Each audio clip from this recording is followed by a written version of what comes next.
The morning sun had barely crested the horizon when Colonel Ethan Hale felt the first tremor of wrongness settle into his bones. He stood at the rear platform of the armored train car, one hand gripping the iron rail, the other resting on the Colt revolver at his hip. The Kansas frontier stretched endlessly in every direction, a brutal, unforgiving expanse of yellowed grass and jagged rock formations that looked like the broken teeth of some ancient giant. Behind him, inside the reinforced car, sat 12 crates of Union gold, payroll for the western garrisons, enough coin to fund 3 months of operations across 4 territories, enough to make desperate men do desperate things. Permission to speak freely, sir? Hale turned. Lieutenant Marcus Graves stood in the doorway, young face tight with nervous energy. 23 years old, fresh from the academy, still carrying that peculiar blend of idealism and fear that marked every green officer Hale had ever known. Granted, Lieutenant. This route, sir, we're exposed, no cover for miles. If someone wanted to hit us, then they'd need to know we were coming, Hale interrupted, his voice like gravel grinding under a wagon wheel. And they'd need to know exactly when and where. That information exists in exactly 3 places: my head, the general's orders, and the sealed dispatch that never left Fort Kearny until we did. Graves swallowed hard. Yes, sir. Of course, sir. But the kid was right to be nervous. Hale had been moving gold shipments for 6 years, ever since the war ended and the frontier exploded with expansion, corruption, and violence.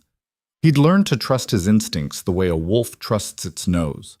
And right now, every instinct was screaming. The train rounded a bend, iron wheels shrieking against the rails. Hale's eyes swept the landscape. Nothing. Just endless grass and sky, and the explosion hit like the fist of an angry deity. The forward engine car lifted off the rails, twisting in midair as flames erupted from beneath the tracks. The entire train shuddered, cars slamming into each other with bone-crushing force. Hale was thrown sideways, his shoulders striking the iron wall hard enough to send stars dancing across his vision. "Contact!" someone screamed. "We're under attack!" Gunfire erupted from 3 directions simultaneously. Hale dragged himself to his feet, blood running hot down his temple. Through the smoke and chaos, he could see them, riders, at least 30, pouring in from the rocky outcroppings like ants from a disturbed nest. They moved with military precision, coordinated, disciplined. This wasn't a random raid. This was an execution. "Graves, get the men to defensive positions, now!" But Graves was already moving, shouting orders that were barely audible over the screaming chaos. The dozen soldiers aboard the train scrambled for cover, returning fire from behind overturned crates and twisted metal. Bullets pinged off iron plating, sparks flying in angry arcs. Hale drew his Colt and dropped to one knee behind the platform rail. A rider charged toward him, face wrapped in a red bandana, rifle raised. Hale's first shot took him in the chest. The man toppled backward off his horse, hitting the ground in a cloud of dust. "They're going for the gold car!" Sergeant Hayes bellowed from somewhere to Hale's left. The grizzled veteran was firing methodically, each shot finding its mark. But for every attacker that fell, 2 more seemed to take his place. Through the smoke, Hale caught sight of the leader. Even in chaos, the man stood out, tall, dressed in black with a wide-brimmed hat pulled low, sitting his horse like he was born in the saddle. He wasn't shooting, he was directing, pointing, orchestrating the attack with calm hand signals.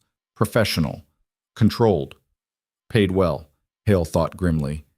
The attackers had blown the tracks ahead and behind, boxing them in. Now they were systematically overwhelming the defenders, using superior numbers and positioned fire to pin down Hale's men while a squad with crowbars attacked the reinforced gold car. "They're breaching the cargo!" Private Morrison screamed, his voice breaking with panic. Hale's jaw clenched. The car had been built to withstand exactly this scenario, triple-locked, iron-reinforced, designed to buy time. But time was a luxury they didn't have. His men were outnumbered 3-1, low on ammunition, and the attackers clearly knew every detail of the train's defenses. "Graves!" Hale roared. "Fall back to the gold car, defensive circle!" But when he turned to locate his lieutenant, his blood went cold. Graves was down. The young officer lay crumpled against the side of the passenger car, one hand pressed against his chest, blood seeping between his fingers. His eyes were wide, shocked, staring up at the merciless blue sky. Hale crossed the distance in 3 long strides, bullets whining past his head. He dropped beside Graves, dragging him behind cover. "Easy, son. Let me see it." Graves's hand fell away. The wound was bad, high on the right side of his chest, lung shot. Pink foam bubbled at the corner of his mouth. He had minutes, maybe less. "Sir?" Graves's voice was barely a whisper. "Sir, they knew. Save your strength, Lieutenant." "No." Graves grabbed Hale's sleeve with surprising force, his eyes suddenly sharp, focused. "They knew, sir. The route, the timing, the defenses." Blood flecked his lips. How could they know all of it unless someone told them?" Hale finished, the words tasting like poison. Graves nodded weakly. "One of ours sold us out." Around them, the battle reached its crescendo. The attackers had abandoned subtlety, pouring concentrated fire on the remaining defenders. Sergeant Hayes went down with a bullet in the leg. Morrison took a round to the shoulder and fell screaming. The sound of splintering wood echoed across the killing field. The attackers had broken through the gold car's door. Hale looked down at Graves. The young man's eyes were already glazing over, the light fading like a candle in strong wind. "I'll find him," Hale promised quietly. "Whoever did this, I'll find him and I'll make him answer for every man who died here today." Graves tried to smile. Failed. His hand went slack. Hale closed the boy's eyes, then rose to his feet, Colt in hand. The fury that burned in his chest was colder and more dangerous than any fire. This wasn't war. War had rules, honor, purpose. This was murder, bought and paid for with Union gold and Union blood. The leader in black was still there, still directing his men with calm precision as they loaded the gold onto pack horses. For a moment, his eyes met Hale's across the smoke-filled battlefield. Even at this distance, Hale could see the intelligence there, the calculation. This was a man who won through planning, not luck. Then the leader tipped his hat, an almost mocking gesture of respect, wheeled his horse, and gave a sharp whistle. The attackers began their retreat, riding hard toward the rocky hills with their plunder. Hale raised his Colt, sighted on the retreating figure, and squeezed the trigger. Click. Empty. By the time he reloaded, they were gone, swallowed by the heat shimmer and distance. The silence that followed was somehow worse than the violence. Hale stood alone among the wreckage, surrounded by dead and dying men, breathing hard, blood and smoke and dust coating everything. Sergeant Hayes limped over, his weathered face gray with pain and exhaustion. "Sir, we need to get the wounded back to Fort Kearny. Morrison's bad. Collins took a round to the gut. We've got—" He paused, doing a quick count. 4 dead, 6 wounded, and the gold's gone. All of it. Hale nodded slowly, his mind already working the problem. 12 crates. Roughly 300 pounds of coin and bullion. Impossible to move quickly without advanced preparation, without knowing the exact route, the exact timing, the exact composition of the guard force. "Hayes, who knew about this shipment?" The sergeant frowned. "Standard protocol, sir." "You, me, General Carrington at Fort Kearny, and whoever processed the orders back east. Why?" "Graves told me something before he died. He said they knew, the route, the timing, everything." Hale turned to face his sergeant fully. "Someone sold us out, Hayes. Someone with access to classified military information gave these bastards everything they needed to hit us like they did." Hayes's face darkened. "You're saying we've got a traitor? In the Union Army?" "I'm saying someone turned those boys into corpses for money," Hale said flatly. "And I'm going to find out who." The ride back to Fort Kearny took 6 hours on borrowed horses from a nearby settlement. The wounded were loaded onto a wagon, groaning and cursing with every bump in the rough trail. Hale rode at the front, silent, his mind turning over every detail of the attack. Professional execution, precision timing, complete intelligence. The leader had controlled the battle like a chess master, moving pieces with calculated efficiency. That kind of talent didn't come cheap. Someone had paid a fortune for this operation, and they'd gotten exactly what they paid for. Fort Kearny materialized out of the haze like a mirage. Timber walls, guard towers, the stars and stripes hanging limp in the still air. Home, for what it was worth. Hale had spent 3 years stationed here, watching the frontier slowly devour good men and spit out their bones. General Robert Carrington was waiting at the gates, his face carved from granite. 60 years old, West Point educated, a veteran of 2 wars and 100 smaller conflicts. He looked at the wagon full of wounded men and his expression didn't change, but something cold flickered in his eyes. "My office," he said quietly. "Now." Hale followed him through the fort's compound. Soldiers paused in their duties to stare at the returning survivors, word already spreading like wildfire. Gold shipment hit. Heavy casualties. Complete loss. Carrington's office was sparse. A desk, 2 chairs, maps covering every wall. The general closed the door, moved to the window, and stood there for a long moment, hands clasped behind his back. "Tell me everything." Hale did. Every detail, from the first explosion to Graves' dying words to the methodical retreat, took use of the attackers. When he finished, Carrington remained silent for nearly a minute. "You're certain about this theory of yours? That we have a traitor?" "There's no other explanation, sir. They knew too much. Every detail of our route, our schedule, our defenses, it was all there in their execution. This wasn't luck or good reconnaissance. This was inside information." Carrington turned from the window. His face was older than Hale remembered, lines carved deep by responsibility and hard choices. "Do you understand what you're suggesting, Colonel?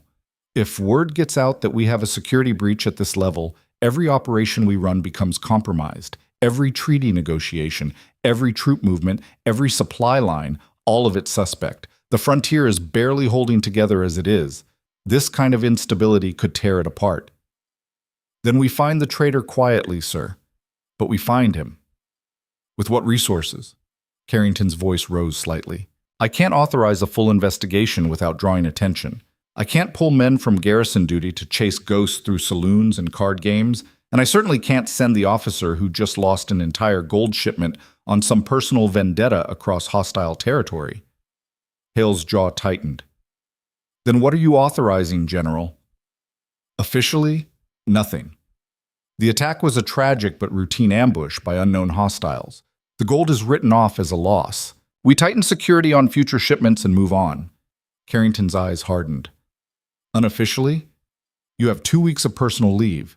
What you do with that time is your own business. But if you find anything, and I mean anything, that proves this theory of yours, you report directly to me. No one else. Do you understand?" It was as close to a hunting license as Hale was going to get. He nodded. "Understood, sir." "Good. Now get cleaned up and get some rest. You look like hell." Hale turned to leave, but Carrington's voice stopped him at the door. "Ethan, be careful. If there really is a traitor, and if he's connected to whoever planned this raid, then you're walking into a snake pit. These people killed 4 soldiers and stole Union gold. They won't hesitate to kill one more." "I'm counting on it, sir." Hale spent the rest of the day preparing. He requisitioned ammunition, field rations, and a fresh horse, a rangy Mustang mare with good stamina and a mean streak. He wrote letters to the families of the dead men, choosing his words carefully, knowing nothing he said would make the loss any easier. As the sun set, he sat in his quarters cleaning his weapons. The Colt revolver, a Winchester rifle, a knife with a 7-inch blade that had saved his life more than once. Hayes appeared in the doorway, leaning on a makeshift crutch, his wounded leg wrapped in clean bandages. "Heard you're going hunting." "Something like that." "Alone?" "Unless you're volunteering." Hayes snorted. "Can't. Doctor says I'm grounded for 6 weeks or I'll lose the leg." He tossed something onto Hale's bed, a small leather journal. "Found that on one of the dead attackers. Morrison pulled it off the body before we loaded up." Hale picked up the journal, flipping through pages of coded notations, numbers, and rough sketches. Most of it was indecipherable, but one page caught his eye, a crude map showing what looked like a town layout, with certain buildings marked with X's. "Mean anything to you?" Hayes asked. "Maybe, or maybe it's just a dead end." Hale closed the journal and slipped it into his coat pocket. "Either way, it's more than I had 5 minutes ago." "You really think you can find this traitor?" "I think someone out there knows who sold us out. And I think if I push hard enough, long enough, they'll give him up to save their own skin."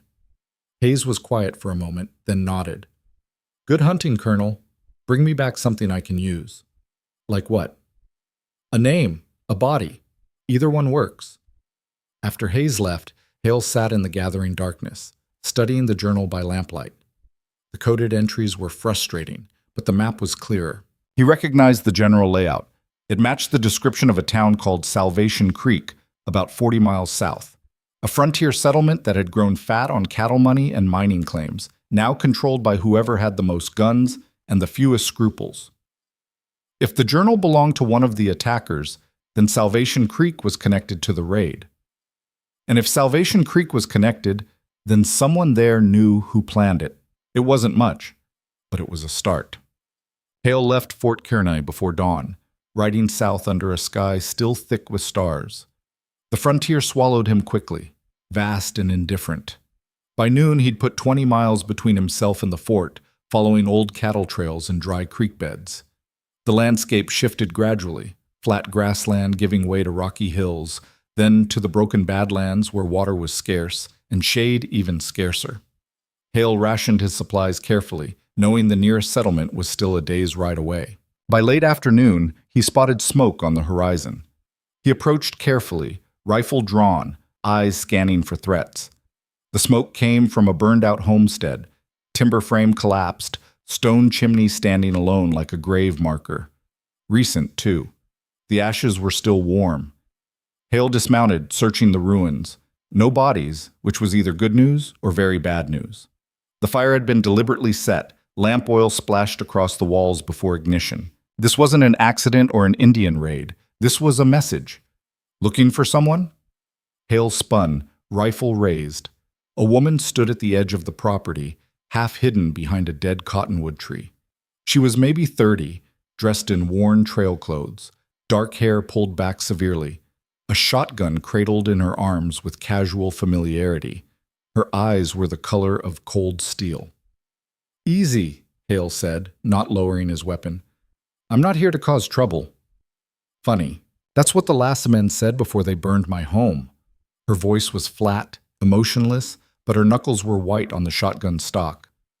"This was your place?" "Was, past tense. Now it's just kindling." She stepped into the open, and Hale could see the exhaustion in her face, the kind that came from too many nights without sleep, too many days running. "Who are you?" "Colonel Ethan Hale, Union Army. And you?" "Lena Voss, former resident of this pile of ash." She studied him with those cold eyes. "Union Army's a long way from home, Colonel. What brings you to this particular corner of hell?" Hale considered his options. Trust was a rare commodity on the frontier, but something about this woman's raw anger felt honest. And if her home had been burned by the same people he was hunting, they might have common cause. "I'm tracking the men who hit a Union gold shipment 3 days ago. 4 soldiers dead, 12 crates of gold stolen. I have reason to believe they're connected to Salvation Creek." Lena's expression didn't change, but something flickered in her eyes. Recognition, maybe, or vindication. "Salvation Creek," she repeated. "That's where the men who burned my home came from. Rode under orders from Sheriff Kane and that bastard land baron, Marcus Ashford." She spat in the dirt. "They wanted my land. When I wouldn't sell, they decided to take it the old-fashioned way." "Why your land specifically?" "Water rights. My property sits on one of the last reliable springs in 50 miles. Control the water, control everything around it." She laughed bitterly.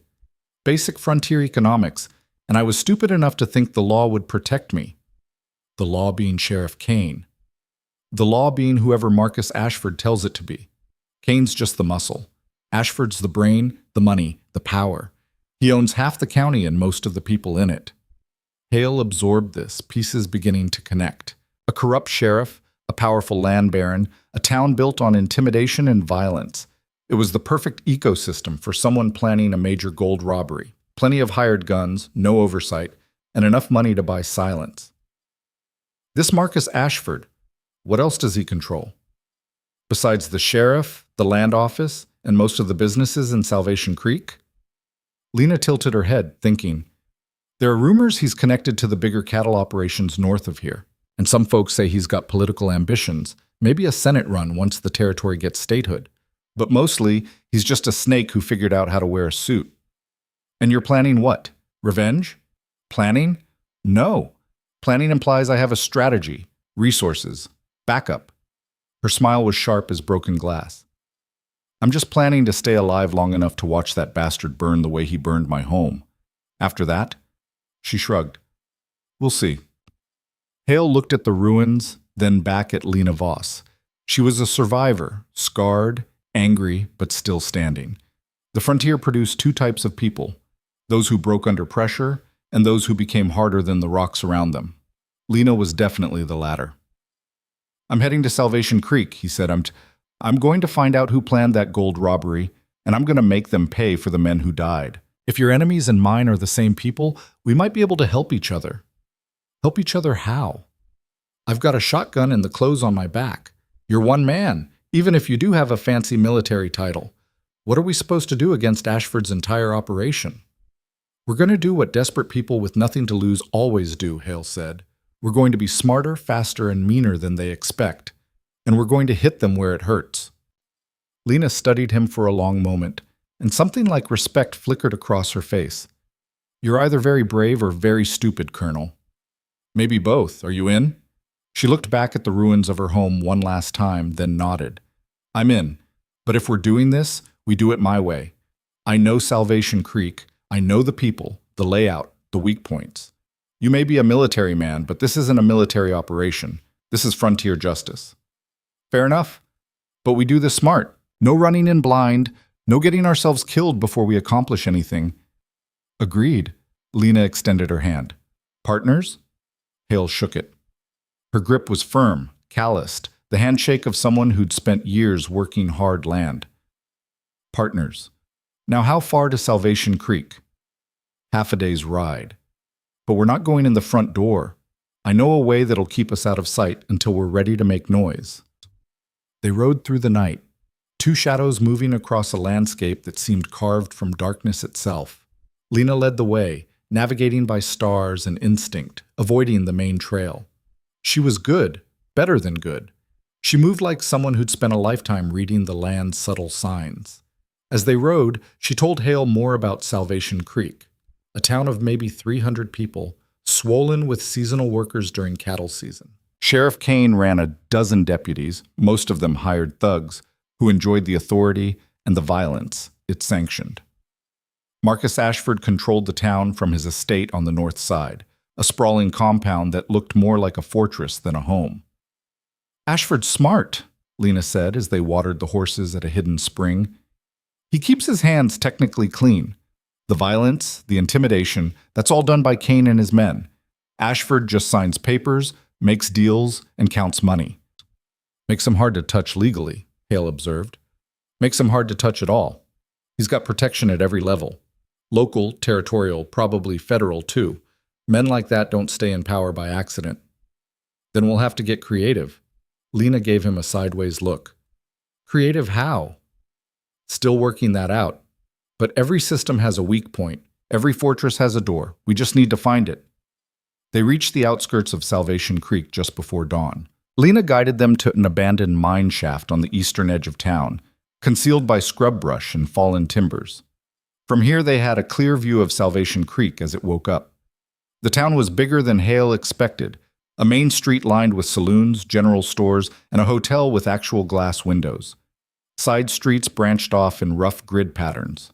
At the far end he could see a large building that was probably Ashford's estate, surrounded by a wall. There, Lena pointed. The sheriff's office. That two-story building next to the jail. Kane practically lives there. And Ashford's place? North End. You can't miss it. It's the only building in town with actual architectural ambition. He brought in builders from Denver, spent a fortune making it look respectable. Her tone dripped contempt. Lipstick on a pig. Hale pulled out his field glasses, studying the town's layout. Early morning activity was picking up. Shopkeepers opening doors, workers heading to the stables, a few drunks stumbling out of the saloons. Normal frontier town rhythms, but underneath that normalcy he could see the cracks. Armed men patrolling in pairs, windows with bars, people walking quickly, heads down, avoiding eye contact. Fear. The town reeked of it. We need information, Hale said. We need to know who's connected to that gold robbery, who gave the orders, who the traitor is. And we need to do it without announcing our presence to every gun in town. I might know someone who can help, Lena said slowly. There's a woman named Clara who runs the boarding house on 5th Street. She hears everything, sees everything. If there's information floating around Salvation Creek, she'll know about it. Can we trust her? Clara's survived 20 years in this town by being smart and neutral. She won't actively help us, but for the right price, she'll talk. What's the right price? Lena smiled grimly. Anything that gets her away from Marcus Ashford's shadow. Clara's got a daughter, smart girl, maybe 14. Ashford's been making noises about taking an interest in the girl's future. Clara's terrified. Hale felt his jaw tighten. Men like Ashford were the same everywhere, using power to take what they wanted, destroying anyone who resisted. Then we'll offer her a deal, information for protection. We help her get out of town with her daughter. She tells us everything she knows. That's assuming we survive long enough to keep that promise. One problem at a time. They waited until full daylight, then Hale changed into civilian clothes, worn trail gear that wouldn't stand out. Lena kept her shotgun concealed under a long coat. Together they descended into Salvation Creek, just 2 more drifters in a town full of desperate people. The boarding house was a narrow 3-story building wedged between a blacksmith and a dry goods store. The paint was peeling, the steps were warped, but it looked clean. A sign hung above the door. Clara's, rooms by night or week. Inside, the boarding house smelled of coffee and lye soap. A woman in her 40s stood behind a small desk, sorting mail. She looked up as they entered, and her eyes widened slightly when she saw Lena. Lena Voss. Heard your place burned down. You heard right, Clara. This is a friend. We need to talk, privately. Clara's gaze shifted to Hale, assessing him with the practiced eye of someone who'd spent decades reading people. Private costs extra. We're not here for a room, Hale said quietly. We're here for information, and we're prepared to offer something in return that I think you'll value highly. Clara's expression didn't change, but her fingers stopped sorting mail. My office, 5 minutes. She led them to a small room at the back of the building, barely large enough for a desk and 3 chairs. Once the door was closed, Clara's neutral mask dropped, revealing the exhaustion and fear beneath. Talk fast. If Kane's men see you here, we're all dead. We need to know about a gold robbery, Hale said. Union shipment, hit 3 days ago about 40 miles north. Professional operation, inside information, military precision. Someone in this town was involved. We need names. Clara laughed, but there was no humor in it. You're asking me to sign my own death warrant. We're asking you to save your daughter, Lena said. We know about Ashford. We know what he wants. Help us, and we'll get you both out of Salvation Creek. Safe passage, new start, somewhere far from here. You're 2 people with no resources, no backup, and no chance. Why should I believe you can do anything except get yourselves killed? Hale leaned forward. Because I'm not just some drifter, Clara. I'm a Union Army colonel, and when I find the people responsible for killing my men, I'm bringing the full weight of military justice down on their heads. That means resources, authority, and protection. Help us, and you're under that protection. Refuse, and... He let the sentence hang. Clara was quiet for a long moment, weighing her options. Finally, she sighed. There was a meeting 2 weeks ago, late night, Ashford's estate. I know because my daughter was working there as kitchen help, one of those opportunities Ashford arranges for local kids. Her voice dripped venom. She heard voices, saw strangers, men she didn't recognize, well-armed, speaking Spanish and English. They left before dawn. Descriptions? One stood out. Tall, dressed in black, had this way of commanding a room without raising his voice. My daughter said he scared her more than Ashford did, and that's saying something. The leader in black. The man who'd orchestrated the attack with such precision. Does he have a name? If he does, I never heard it, but one of the stable boys who tended their horses said he overheard something, a name that sounded like Raphael or Raphael. That's all I know. Raphael, Hale repeated. It wasn't much, but it was a thread to pull. This meeting at Ashford's estate, what was it about? I don't know specifics, but the day after, Kane got very generous with his deputies. Bonuses all around, new equipment, orders to tighten security on the North Road. My guess? Whatever was planned, it went well, and the money was flowing. Hale exchanged a look with Lena. The pieces were connecting. Ashford had hosted the planning meeting. The attack had succeeded. and now Salvation Creek's power structure was benefiting from the stolen gold. One more thing, Clara added. There's someone else you should know about. Clara shouted. Man named Rafael Cruz, yes, same first name, runs with a small gang out in the Badlands. Reputation as a brilliant tactician, never gets caught, never leaves witnesses. If your gold robbery was professional, Cruz is the kind of man you hire. Where can I find him? You can't. He finds you. Or, more accurately, he finds you right before he kills you. Clara stood. That's all I know. Now, about that protection you promised. You and your daughter pack light and be ready to move in 2 days, Hale said. When this is over, I'll have transport arranged to take you to Fort Kearney. From there, you'll be relocated somewhere safe. You have my word. Clara studied his face, then nodded slowly. Your word better be worth something, Colonel. It is. Now, one last question. Where would Cruz hole up if he was lying low in this area? There's an old mining camp 15 miles east. Been abandoned for years, but it's got water and cover. If I was hiding from Ashford and Kane, that's where I'd go. They left the boarding house separately, Lena first, Hale following 5 minutes later. The town was fully awake now, the streets filling with people. Hale kept his head down, blending into the foot traffic. He was halfway to the livery stable when he felt eyes on him. 2 men standing outside the saloon watching him with professional interest. They had that particular look, hired guns, comfortable with violence, waiting for an excuse. Hale kept walking, hand drifting toward his concealed Colt. The men didn't move, but their eyes tracked him until he turned the corner. Close. Too close. He found Lena waiting with the horses at the edge of town. We've been noticed, he said quietly. I saw. Kane's men. They're suspicious, but not sure yet. She mounted her horse. We need to move fast. If we're going after Cruz, we do it now, before word spreads that there are strangers asking questions. They rode east toward the Badlands and the abandoned mining camp Clara had described. The sun climbed higher, turning the landscape into a furnace. Heat shimmered off the rocks, distorting distance. The mining camp appeared gradually, a collection of collapsed buildings and rusted equipment scattered across a canyon floor. Once, this place had been alive with the sound of picks and dynamite and desperate hope. Now it was just bones. Anyone here would see us coming from a mile away, Lena observed. Good. I don't want to surprise them. I want to talk. Talk to a man who kills for a living? I've had plenty of practice. Hale urged his horse forward, riding openly down the canyon approach. Cruz is a professional. He'll respect direct approach more than sneaking. They were 50 yards from the nearest structure when a voice called out, calm and measured. That's far enough, Colonel. Hale reined in his horse.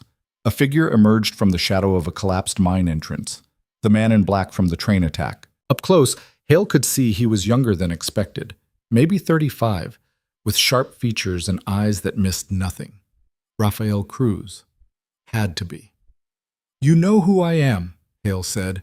I make it my business to know my enemies. Cruz walked forward slowly, hands visible, but close to his weapons. The question is, what are you doing here? If you came for revenge, you should have brought more men. I came to talk. Cruz laughed, genuinely surprised. Talk? About what? About who paid you to hit that gold shipment. About who gave you inside information on Union military operations. About the traitor who sold out 4 good soldiers. Hale's voice was steady, controlled, but the fury underneath was unmistakable. You're a professional, Cruz. You were hired to do a job. That makes you a piece on the board, not the player. I want the player.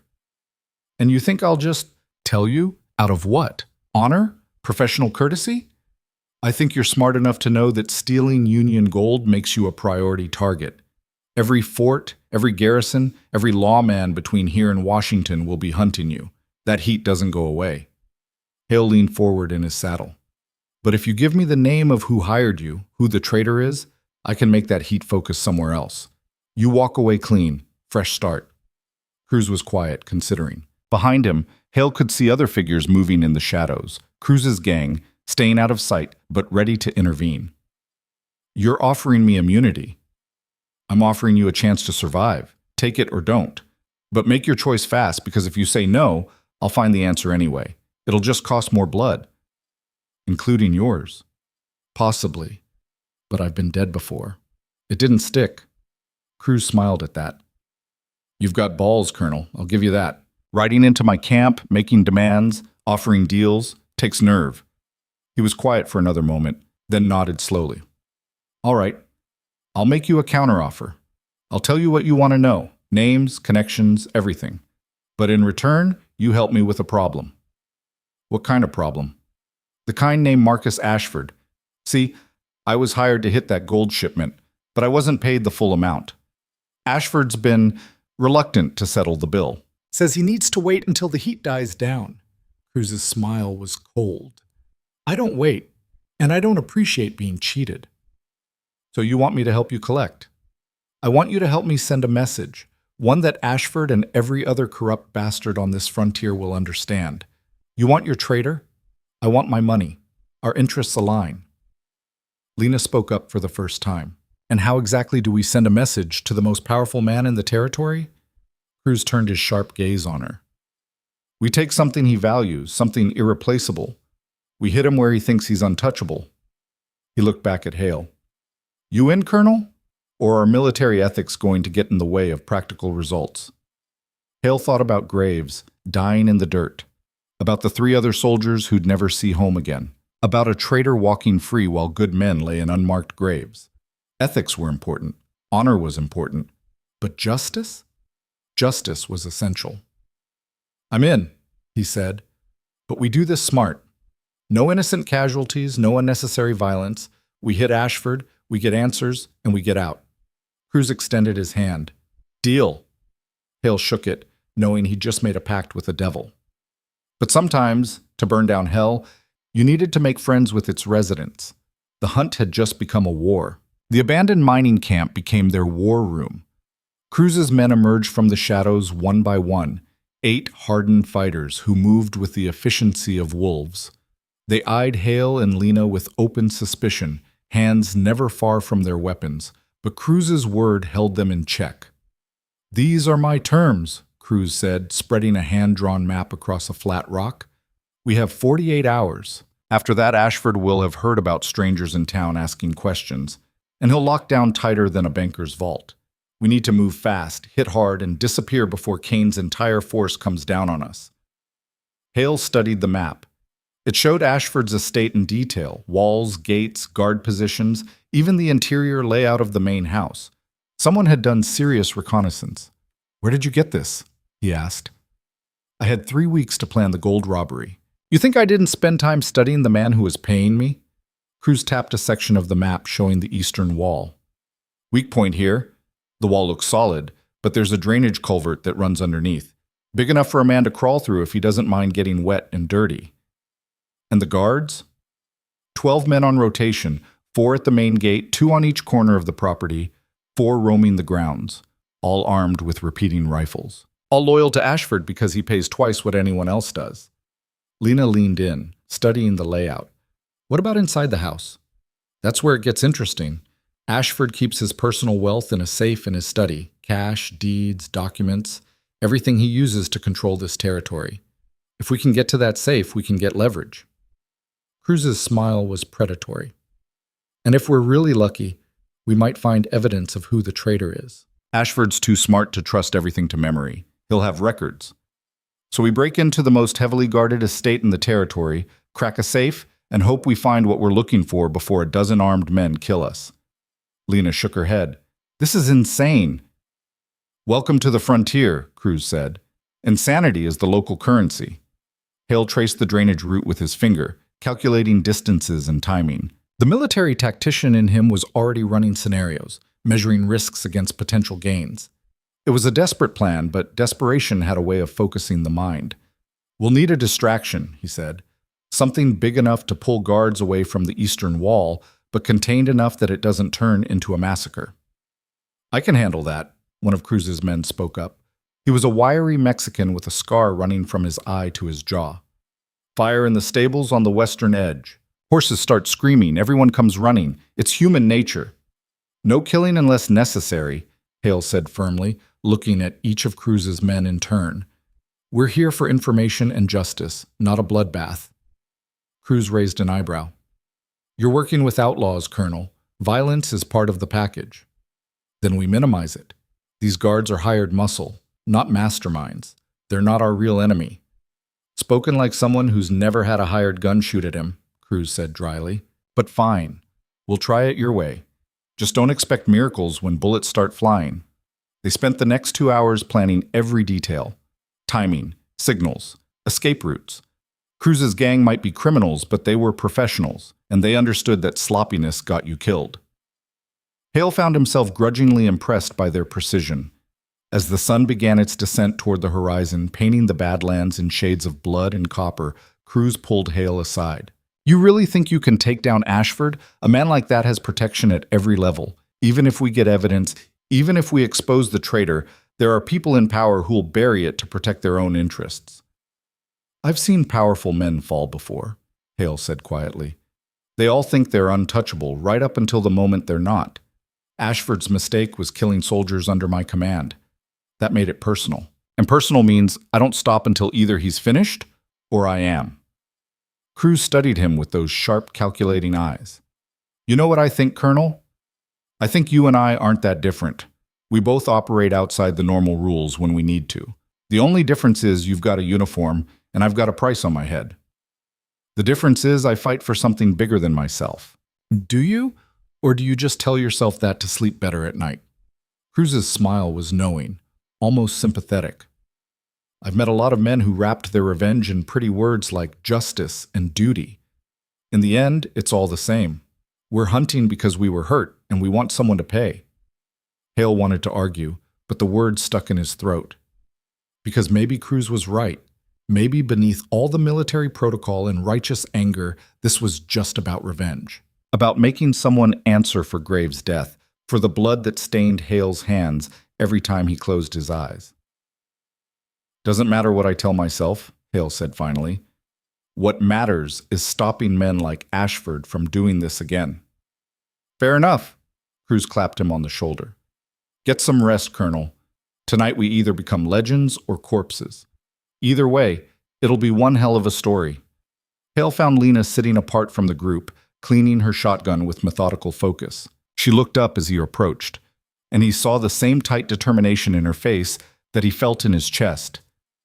You don't have to do this, he said. This isn't your fight. The hell it isn't. Ashford burned my home, drove me off my land, and threatened everyone I've ever cared about in this territory. If there's a chance to make him bleed, I'm taking it. Even if it kills you? Lena's laugh was bitter. Colonel, I've been dead since the day those men rode onto my property with torches. This? She gestured at the camp, at Cruz's men preparing weapons. This is just making sure I don't go alone. Hale sat down beside her. For a long moment they were quiet, watching the sun sink lower, shadows stretching across the broken land. I had a farm once, Hale said quietly. Back in Ohio, before the war. Small place, nothing special. Wife named Sarah, daughter named Emma. They died while I was fighting in Virginia. Fever swept through the county, took half the town. By the time I got the letter, they'd been in the ground for 3 months. Lena glanced at him, and something in her expression softened. I'm sorry. After that, the uniform was all I had left. The structure, the purpose, the clear lines between right and wrong.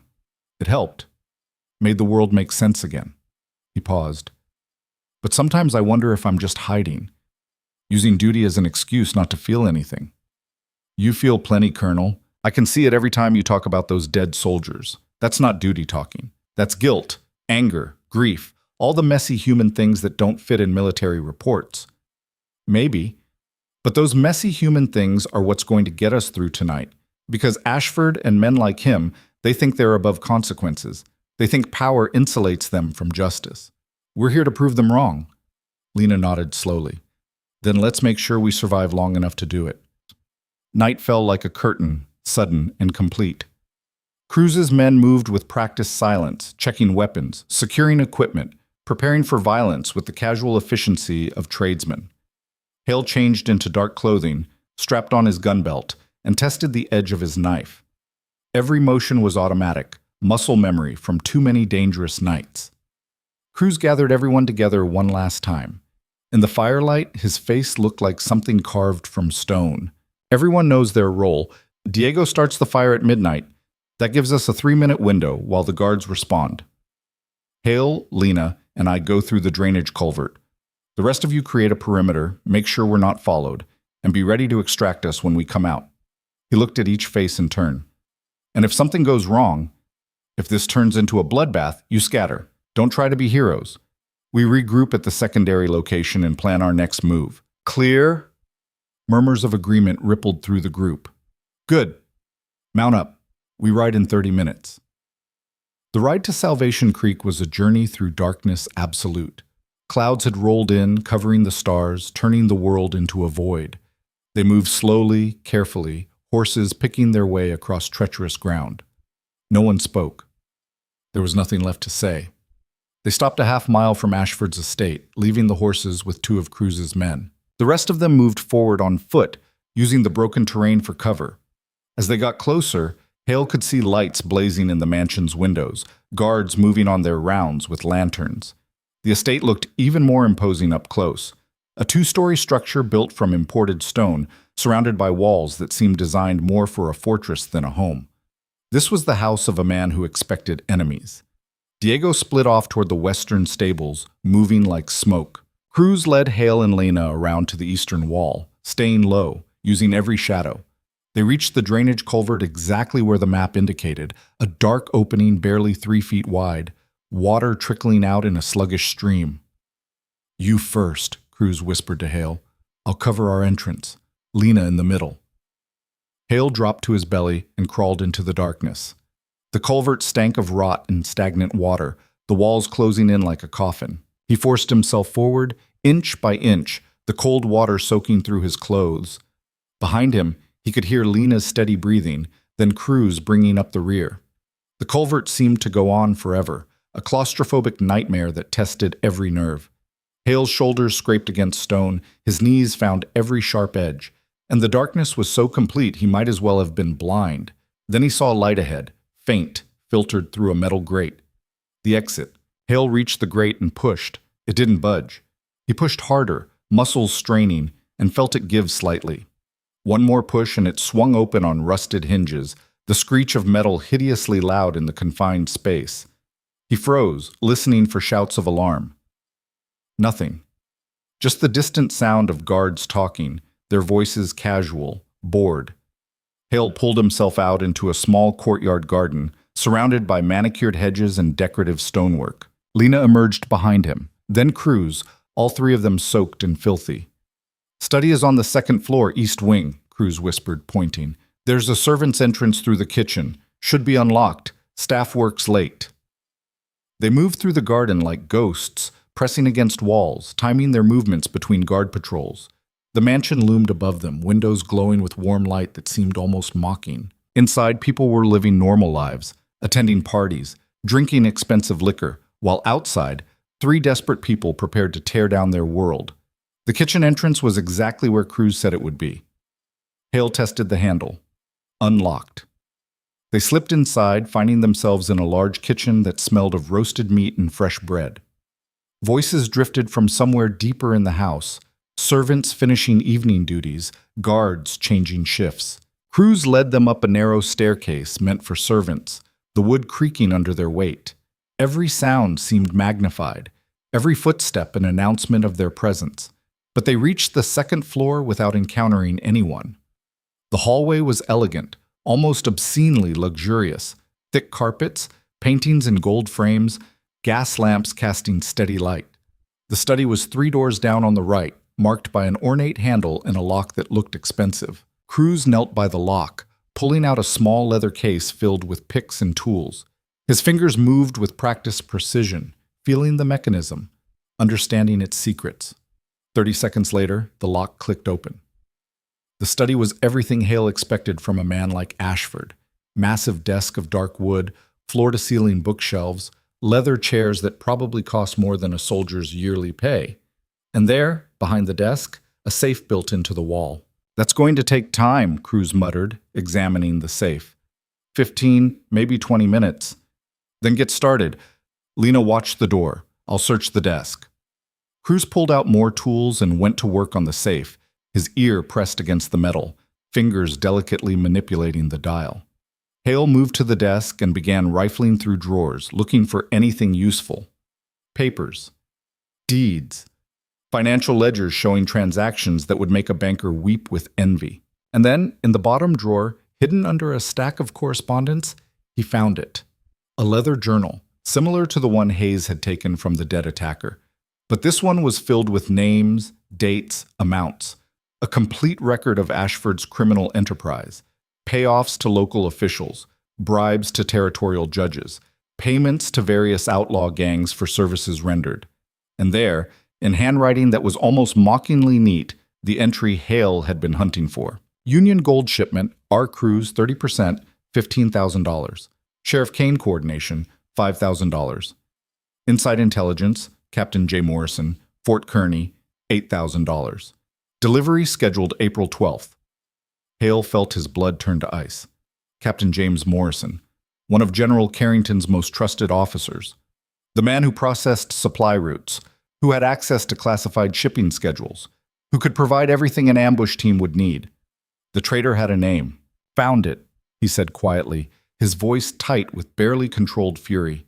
Morrison, Captain James Morrison at Fort Kearney. Lena looked back from her position at the door. You're certain? It's right here in Ashford's own records. Dates, amounts, everything. Hale tore out the relevant pages and stuffed them into his coat. This is enough to hang him. Got it, Cruz said suddenly. The safe door swung open, revealing stacks of cash, legal documents, and several small velvet bags that probably contained jewelry. Cruz ignored the valuables and pulled out a thick envelope. Land deeds. Every property Ashford has stolen or extorted in the last 5 years. This is his entire empire in paper form. Outside, a bell began to ring, then shouting. Diego's distraction had begun. Time to go, Hale said. They moved quickly back toward the servants' staircase, but voices erupted from below, guards responding to the alarm, boots pounding on wooden floors.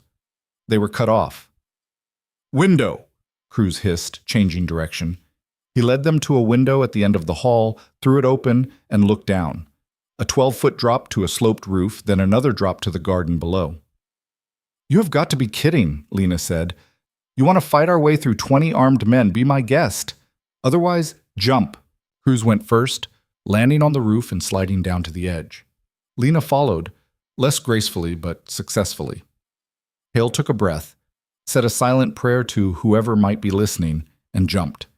He hit the roof hard, felt his ankle twist, but kept moving. The drop to the garden was worse. He landed in a hedge, thorns tearing at his clothes and skin. But he was alive, and he had what they'd come for. Gunfire erupted from the direction of the stables. Diego's fire had been discovered, and now guards were swarming the grounds like angry hornets. Hale could see lanterns bobbing in the darkness, hear shouted orders, the chaos of a security force responding to an attack. Move! Cruz grabbed Hale's arm and hauled him to his feet. They ran through the garden, Lena right behind them, heading for the drainage culvert. Behind them, someone shouted, There! In the garden! Bullets whined through the air, chipping stone, shredding leaves. Hale didn't look back, just ran, his twisted ankle screaming with every step. They reached the culvert and dove inside, crawling frantically through the filthy darkness while gunfire echoed above. Hale's lungs burned, his muscles shrieked, but he kept moving. The culvert seemed twice as long going back, every second an eternity. Then he saw the exit, burst out into the night air, and rolled to his feet. Cruz's men were there, horses ready, covering their escape with rifle fire directed over the heads of pursuing guards. It was enough to make them hesitate, to buy precious seconds. Ride, Cruz bellowed. Ride now! They mounted and spurred their horses into a gallop, racing through the darkness with the sounds of pursuit behind them. But Cruz knew this land, knew every trail and hidden path, and he led them on a route that would lose their pursuers in the broken terrain. They rode hard for an hour before Cruz finally called a halt in a narrow canyon. Everyone dismounted, breathing hard, checking for injuries. Diego had a graze on his shoulder. One of Cruz's other men had taken a bullet in the leg, but it had gone clean through. Everyone accounted for? Cruz asked. Heads nodded in the darkness. Good. We regroup at the mining camp, tend wounds, and figure out our next move. He turned to Hale. You got what you came for. Hale patted his coat where the journal pages rested against his chest. Yeah, I got it. The traitor's name is Captain James Morrison, Fort Kearney. He sold us out for $8,000. Cruz whistled low. That's loyalty for you. What are you going to do? I'm going to ride back to Fort Kearney, put these pages in General Carrington's hands, and watch Morrison hang. The fury in Hale's voice was colder than winter. He killed 4 good men for money. There's no coming back from that. And Ashford? That depends on what's in those deeds you took. If we can prove he's been operating a criminal enterprise, stealing land, bribing officials, we can bring him down legally. It'll take time, but it'll be permanent. Lena spoke up from where she sat against a rock, wrapping a bandage around a cut on her arm. Legal only works if the law isn't corrupt. And out here, the law is whoever has the most guns. Well, then we make sure the right people have the guns, Hale said. General Carrington has the authority to call in territorial marshals, federal investigators. Once Morrison is exposed, the whole network starts unraveling. People talk to save themselves. And when they talk, Ashford's protection disappears. Cruz considered this, then nodded slowly. All right. I like it. It's messy, complicated, and probably won't work exactly as planned. But it's better than a straight gunfight against impossible odds. He grinned. Plus, I still haven't gotten my money from Ashford. If you're taking him down anyway, I might as well collect what's owed. How exactly do you plan to collect from a man who's about to lose everything? Lena asked. I don't need cash. I need him to hurt the way he made me wait for payment.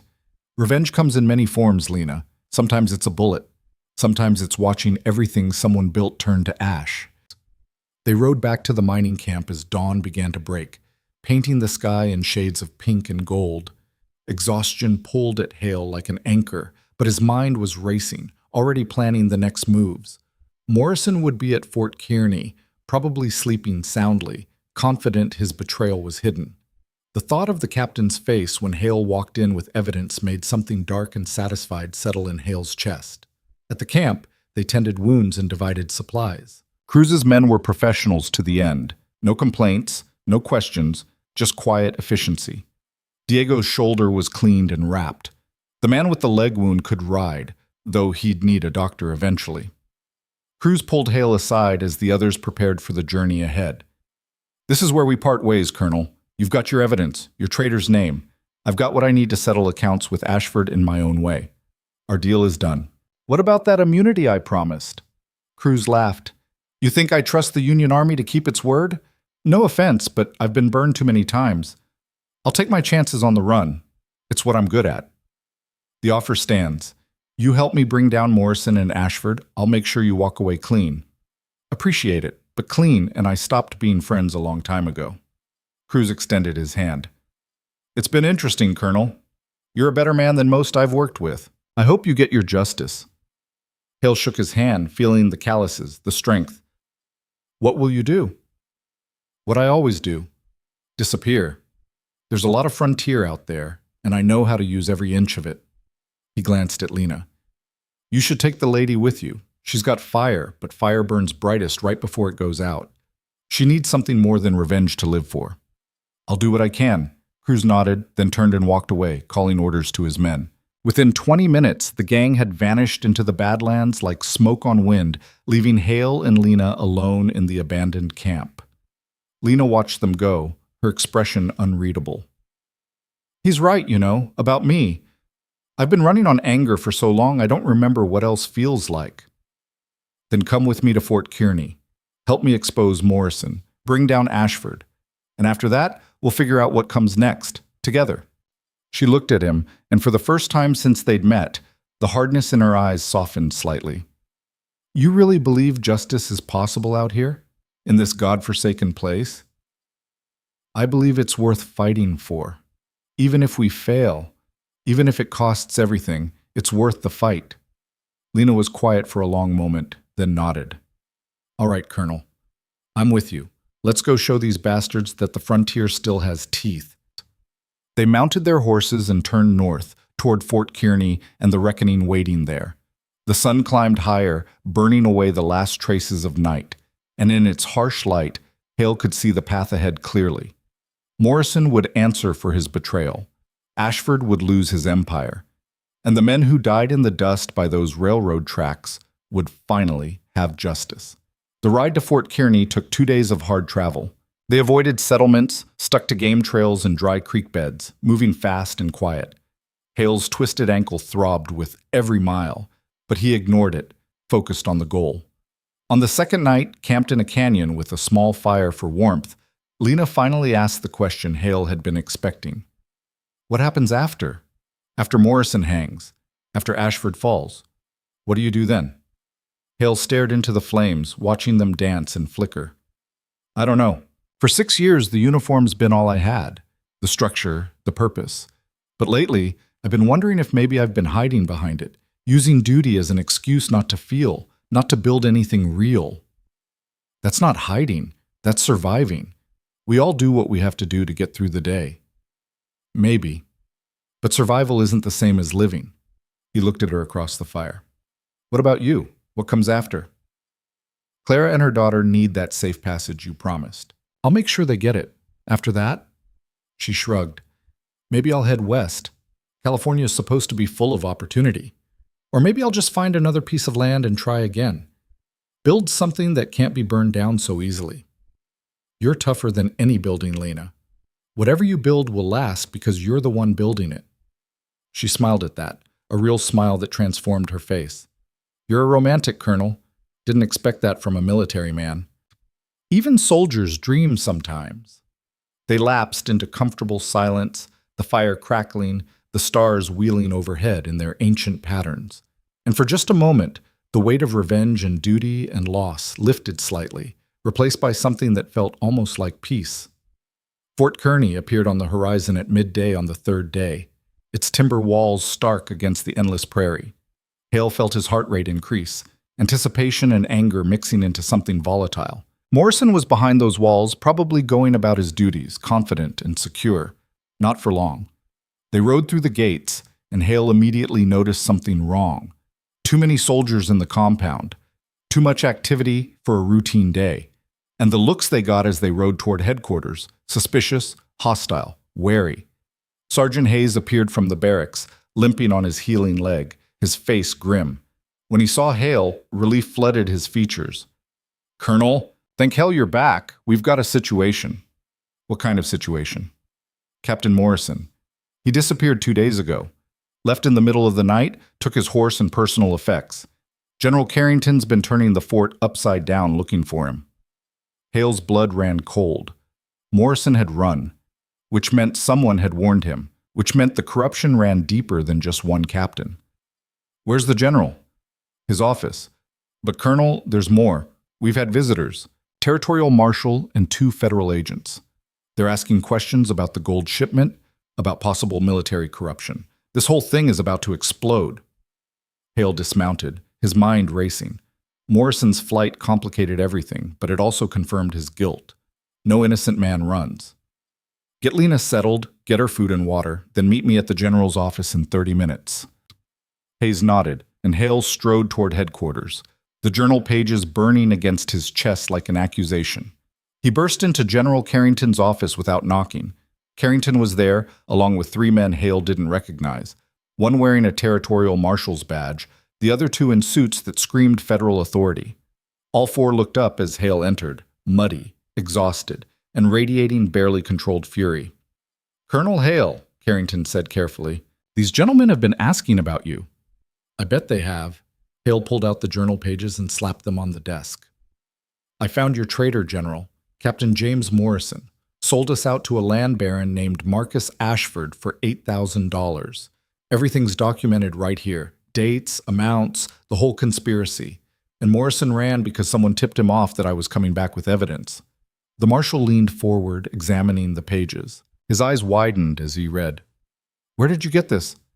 From Ashford's personal safe in Salvation Creek. You want to verify it? Send someone to arrest Morrison. I guarantee he's running scared right now. One of the federal agents spoke up, his voice dry and precise. We'll do exactly that, Colonel. But I have to inform you that breaking into private property, theft of documents, and operating outside military authority are serious charges. You may have found a traitor, but you've also committed multiple crimes. Hale laughed, harsh and bitter. Then arrest me. Right after you arrest Morrison for selling out Union soldiers. Right after you arrest Ashford for robbery, murder, extortion, and bribery. I'll take whatever consequences come as long as justice gets served. Carrington stood, his face unreadable. Gentlemen, could you give us the room? I need to speak with Colonel Hale privately.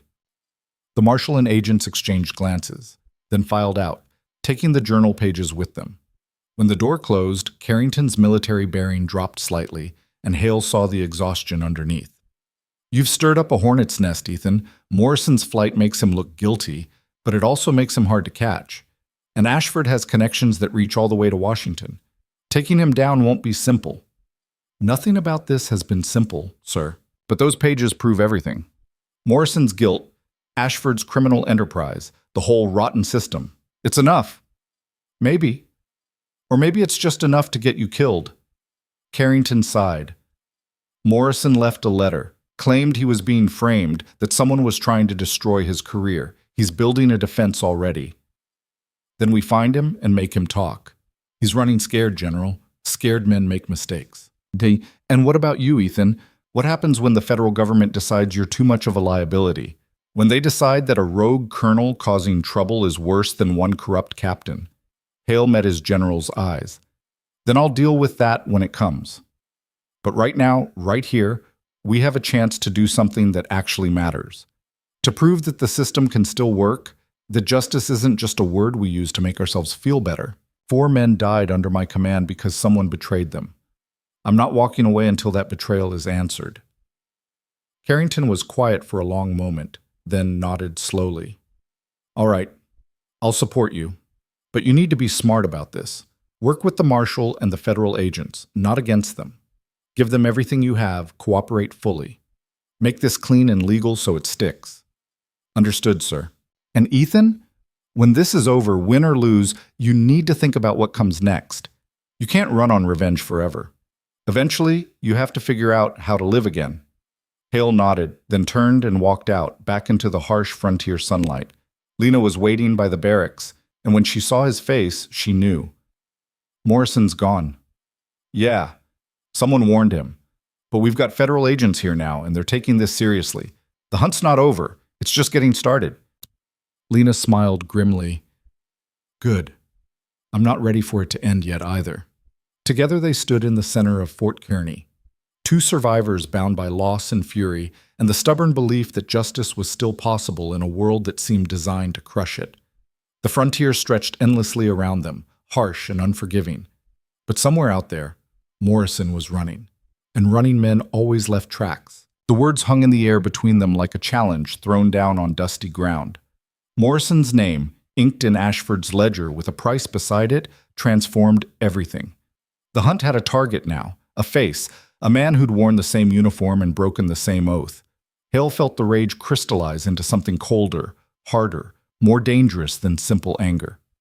This was the clarity that came before violence, the moment when all hesitation burned away and only purpose remained. The territorial marshal and federal agents would arrive at Fort Kearny within days, bringing their paperwork and procedures, their carefully constructed cases that took months to build and years to prosecute.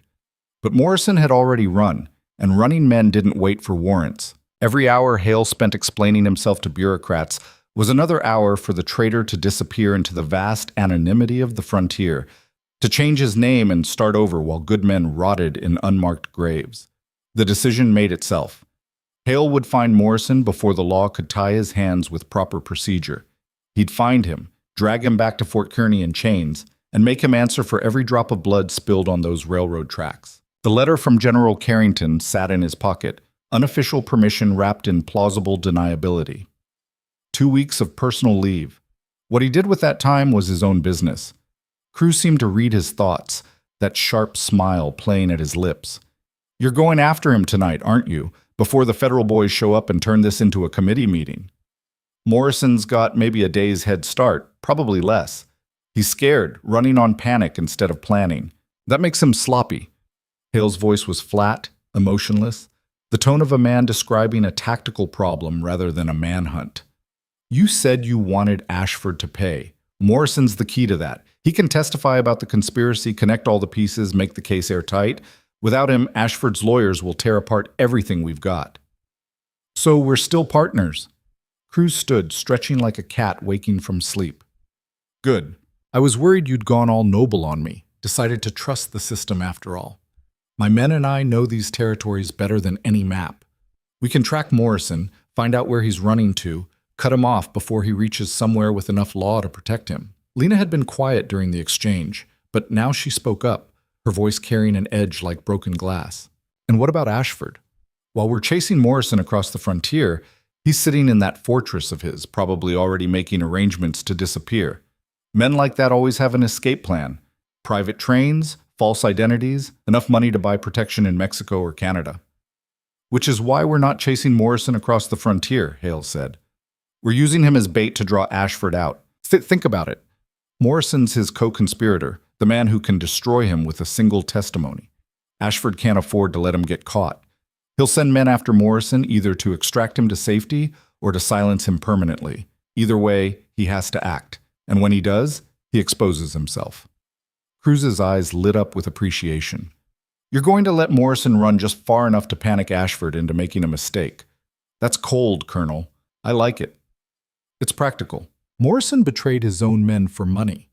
Using him to catch a bigger fish seems fitting. There's just one problem, Lena said. If Ashford sends men to kill Morrison instead of rescue him, we lose our witness. And if Morrison's dead, the case gets a lot harder to prove. Then we make sure Morrison stays alive long enough to be useful. Hale looked between them, seeing the unlikely alliance that had formed. A disgraced colonel, a vengeful landowner, and a wanted outlaw, bound together by mutual need and shared enemies. Cruz, you and your men track Morrison. Stay close, but don't grab him yet. Let him lead us to whoever Ashford sends. Lena and I will work a different angle. We're going back into Salvation Creek, but this time we're going after Ashford's inner circle. Someone in that town knows where Morrison's running to, who's helping him, what the extraction plan is. We find that person, we control the whole board. Walking back into Salvation Creek after what we did to Ashford's safe? Lena shook her head. That's suicide. Kane's going to have every hired gun in the territory looking for us. Kane's looking for the people who robbed Ashford. He's not looking for a grieving widow seeking justice for her murdered husband and the Union officer helping her. Hale's mind was already constructing the cover story, the approach that would get them past suspicion. You lost your husband to one of Ashford's land grabs. I'm investigating on behalf of the territorial government. We ask questions, poke around, act like we're building a legal case.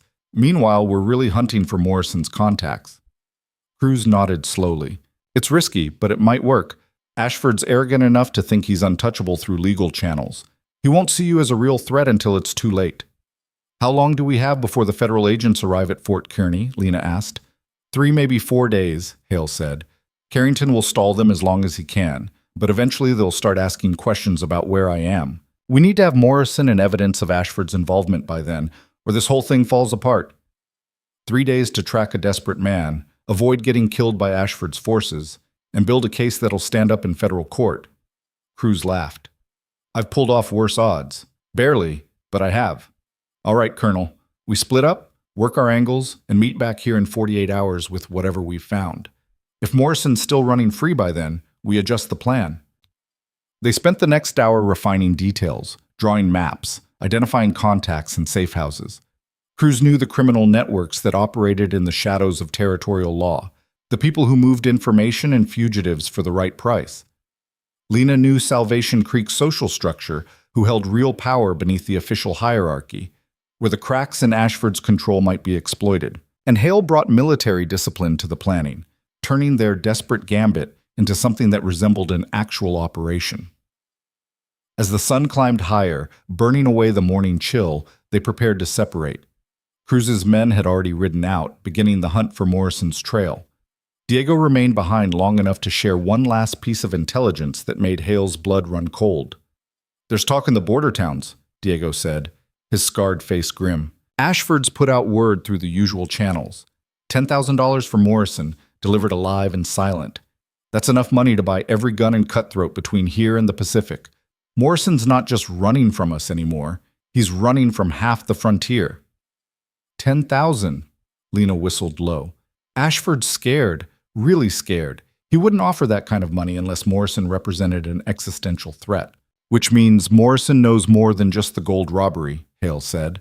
He's got information that could bring down Ashford's entire operation. Every crime, every bribe, every buried body. That's why Ashford can't let him testify. Then we'd better find him first. Cruz swung into his saddle, that devil's smile back in place. Good hunting, Colonel. Try not to get yourself killed before I collect on Ashford's debt. Same to you, Cruz. And if you find Morrison, I know. Keep him breathing, keep him talking, and wait for you to arrive with your official authority. Cruz tipped his hat mockingly. Sometimes I forget you're one of the good guys, Hale. You think like an outlaw. Maybe I've been on the frontier too long. Or maybe you're finally figuring out that out here, thinking like an outlaw is how good men survive. Cruz rode out with Diego, the two of them disappearing into the heat shimmer and distance. Hale watched them go, feeling the weight of command settling back onto his shoulders. He'd set multiple operations in motion, committed resources and lives to a plan that could easily collapse into chaos.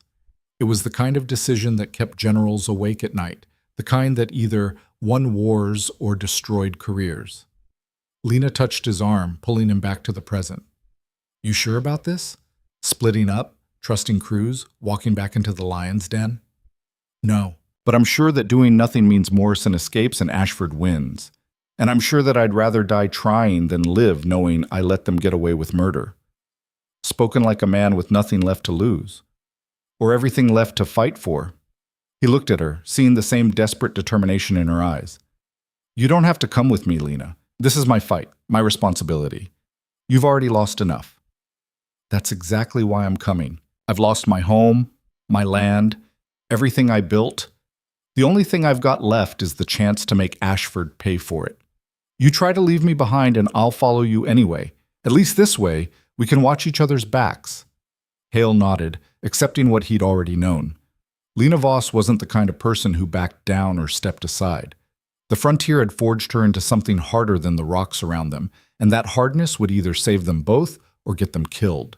They rode for Salvation Creek as the afternoon heat turned brutal, the sun hammering down like divine judgment.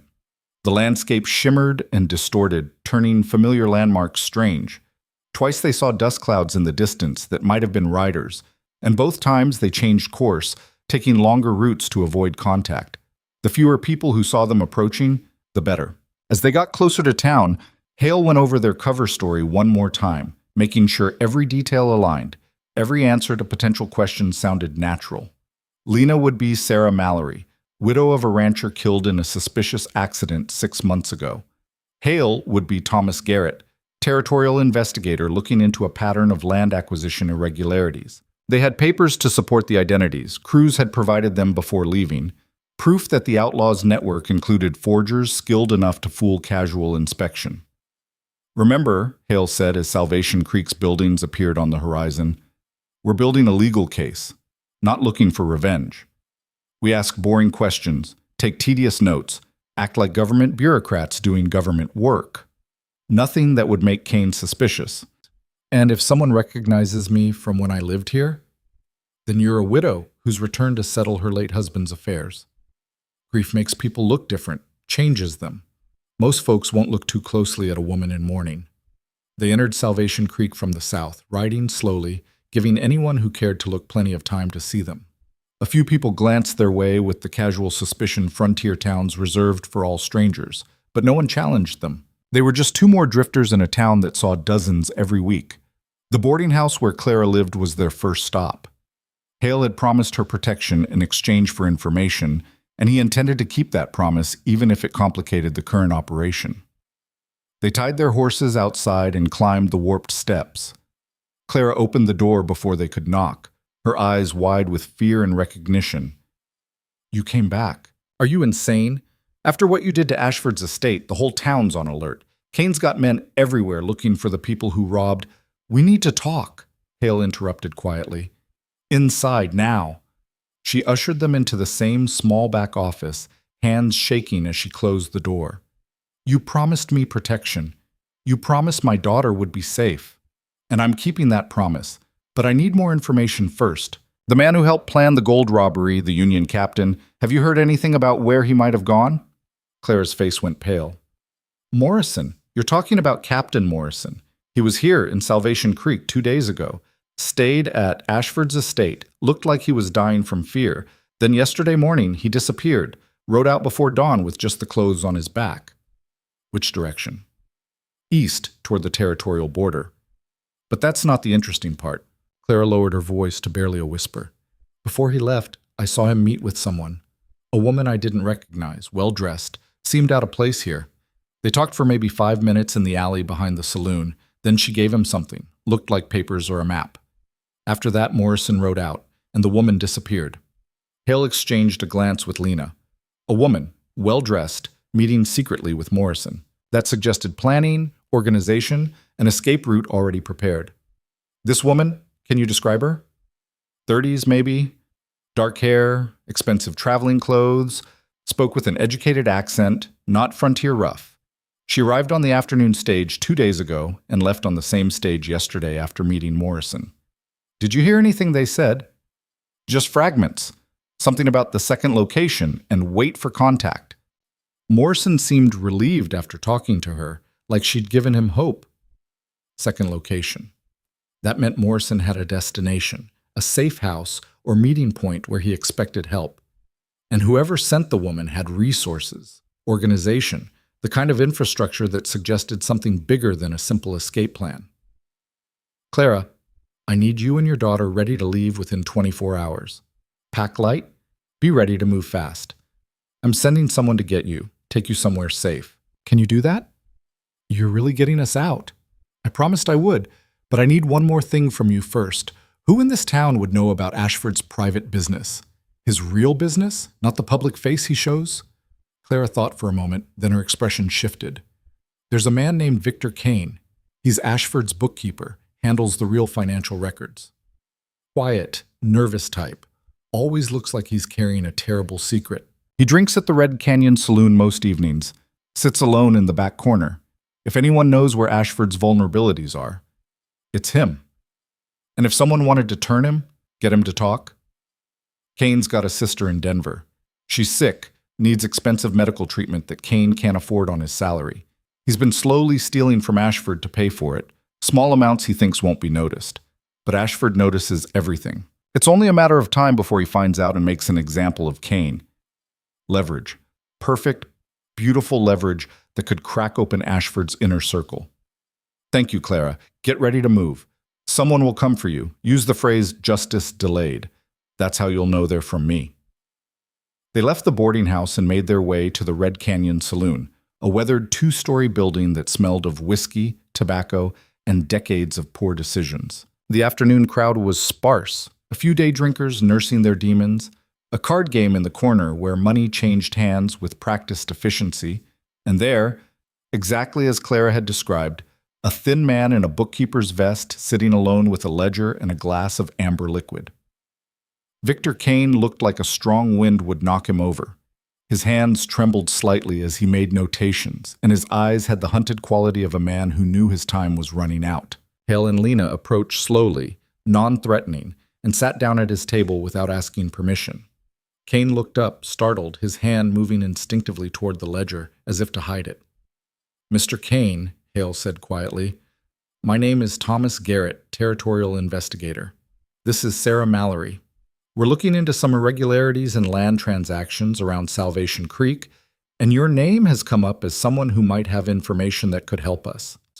Kane's face went even paler. I don't know what you're talking about. I'm just a bookkeeper. I keep numbers.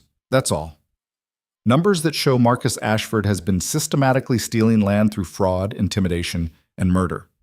Numbers that prove he's running a criminal enterprise with the full cooperation of Sheriff Kane. Numbers that could send both of them to federal prison for the rest of their lives. Hale leaned forward. You're a smart man, Mr. Kane.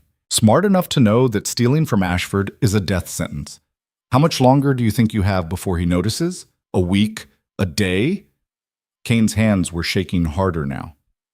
He'll kill me. If I talk, if I help you, he'll have me killed. You don't understand what he's capable of. I understand perfectly. But I also understand that federal protection is a lot more reliable than hoping Ashford doesn't notice you've been skimming money for your sister's medical bills. Hale watched Kane's expression crumble. That's right. We know about Denver, about the treatments, about all of it. And we're offering you a way out. Full immunity, witness protection, enough money to get your sister the help she needs. All you have to do is tell us everything you know about Ashford's operations. Why should I trust you? You could be working for him, testing my loyalty. Lena spoke up for the first time, her voice soft but carrying absolute conviction. Because we're the only chance you've got. Ashford's empire is crumbling, Mr. Kane. The federal government is moving against him, and when he falls, everyone connected to him is going down too, unless they cooperate, unless they give evidence in exchange for protection. Kane stared at his ledger, the numbers that represented his life's work and service to a monster. His whole body seemed to sag, the fight draining out of him like water from a broken vessel. What do you need to know? Everything. But start with Captain Morrison. Where was he going when he left town? Kane took a long drink, then spoke in a voice barely above a whisper. There's a place, about 60 miles east, old mining camp called Silver Ridge. Been abandoned for years. Ashford uses it as a way station for people and things that need to disappear. Morrison was supposed to go there, wait for instructions. Someone would contact him, give him new papers, help him cross into Colorado. Who's the someone? Who's organizing this? I don't know names. Ashford keeps that compartmentalized. But I know there's a network, people who specialize in making problems disappear. Morrison was supposed to be their next client. Was, past tense. What changed? Kane's expression turned grim. Ashford changed his mind. Yesterday, after Morrison left, Ashford sent a telegram to someone in Denver. It was in code, but I've seen enough of his communications to know what it meant. Morrison's not getting extraction anymore. He's getting elimination. Someone's going to Silver Ridge to kill him before he can testify. Hale felt his stomach drop. Cruz was tracking Morrison, planning to let him run to his destination before making the capture. But if Ashford had sent killers to that same destination, Cruz and his men could be riding into an ambush. When did this telegram go out? Yesterday evening. Whoever Ashford hired would have left Denver this morning, probably on horseback to avoid leaving records. They'll reach Silver Ridge sometime tonight or tomorrow morning. And Morrison? Got maybe a 6-hour head start. If he rides hard, he might make Silver Ridge by midnight. If he stops to rest, morning. Hale did the calculations in his head. Cruz was tracking Morrison, which meant he was probably behind the captain by several hours, following his trail instead of riding direct. The killers from Denver were coming from a different direction, probably taking the fastest route. All three parties were converging on Silver Ridge, and when they met, it was going to be a bloodbath. Lena, we need to move. Now! She was already standing, reading the urgency in his voice. Kane grabbed Hale's arm as they turned to leave. What about my sister? What about protection? 24 hours. Someone will come for you and take you to Fort Kearney.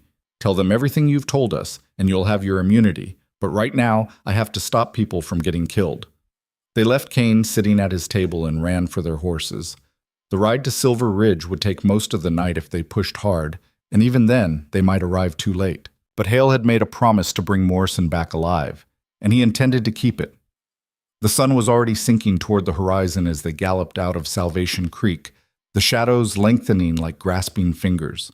Somewhere ahead, Cruz was tracking his quarry, unaware that he was riding into a trap. Somewhere else, professional killers were converging on the same target, hired to ensure that Morrison never made it to a witness stand. And between them all, Ethan Hale rode like the devil himself was chasing him, because maybe, in a way, he was. The devil of time running out, of good men dying because he'd been too slow or too careful or too bound by rules that evil men ignored. The frontier stretched endlessly around them, indifferent to human desperation. The land had seen 1,000 desperate rides, 1,000 last-minute rescues that succeeded or failed based on nothing more than luck and timing. It would see 1,000 more, and it would remember none of them. But Hale would remember. Whether he arrived in time or found only bodies, whether he saved Cruz or buried him, whether Morrison lived to testify or died trying to escape, Hale would carry it all. Because that was the price of command, of choosing to fight when easier paths existed. You carried every death, every failure, every moment when you were almost fast enough but not quite. The horses' hooves pounded the hard earth, raising dust that hung in the still air like smoke signals announcing their passage. And as darkness fell completely, swallowing the landscape in shadow, Hale pushed harder, racing against time and fate and the terrible mathematics of violence that said someone was going to die at Silver Ridge tonight. The only question was who. They rode through the night without stopping, the horses lathered and gasping but driven forward by desperate urgency. The moon rose full and bright, turning the Badlands into a silver-washed nightmare landscape of twisted rock and deep shadow. Twice they heard coyotes calling in the distance, their cries like warnings or omens. Once they passed close enough to a rattlesnake den to hear the warning buzz, and their horses shied violently before Hale could get them under control. The abandoned mining camp at Silver Ridge materialized out of the darkness like a ghost town risen from the grave. Collapsed buildings, rusted equipment, the skeletal remains of dreams that had died when the silver ran out. And there, in the center of the camp, a small fire burning in what had once been the assayer's office. Hale signaled Lena to stop, and they dismounted quietly, approaching on foot with weapons drawn. As they got closer, Hale could make out shapes around the fire. Men, at least 5 of them, and the conversation floating on the night air was tense, angry. "Telling you, he's not here. We've searched every building, every mine shaft. Morrison never showed up." That was Cruz's voice, frustrated and worried. "Then where the hell is he?" Diego this time. "His trail led straight here. We followed it for 60 miles. Maybe he doubled back, realized we were following him. Or maybe he's dead already," a new voice said, cold and professional. "Maybe Ashford's people got here first and took care of the problem." Hale stepped into the firelight, and 5 guns swung toward him before recognition set in. "Easy," he said. "It's me." Cruz lowered his weapon, relief flooding his face. "Colonel? Hell, am I glad to see you. We've got a situation." "I know. Morrison's supposed to be here, but Ashford sent killers to make sure he never leaves. Kane, Ashford's bookkeeper, told us everything. The question is, where are they?" As if in answer, gunfire erupted from the darkness. Bullets tore through the camp, and Hale dove for cover behind a collapsed wagon. Cruz's men scattered, returning fire at muzzle flashes, and the night exploded into chaos. Hale counted at least 4 shooters positioned in the surrounding buildings, professional placement that spoke of military training. They'd been waiting in ambush, probably for Morrison, but they had adapted quickly when Cruz's gang showed up instead. "Suppressing fire!" Hale shouted. "Keep them pinned while we flank." He grabbed Lena and moved quickly through the darkness, using the ruined buildings for cover. Behind them, Cruz's men kept up a steady barrage, forcing the attackers to stay down. Hale could hear orders being shouted in the darkness, someone trying to coordinate the defense. They worked their way around the camp's perimeter, coming up behind the shooters' positions.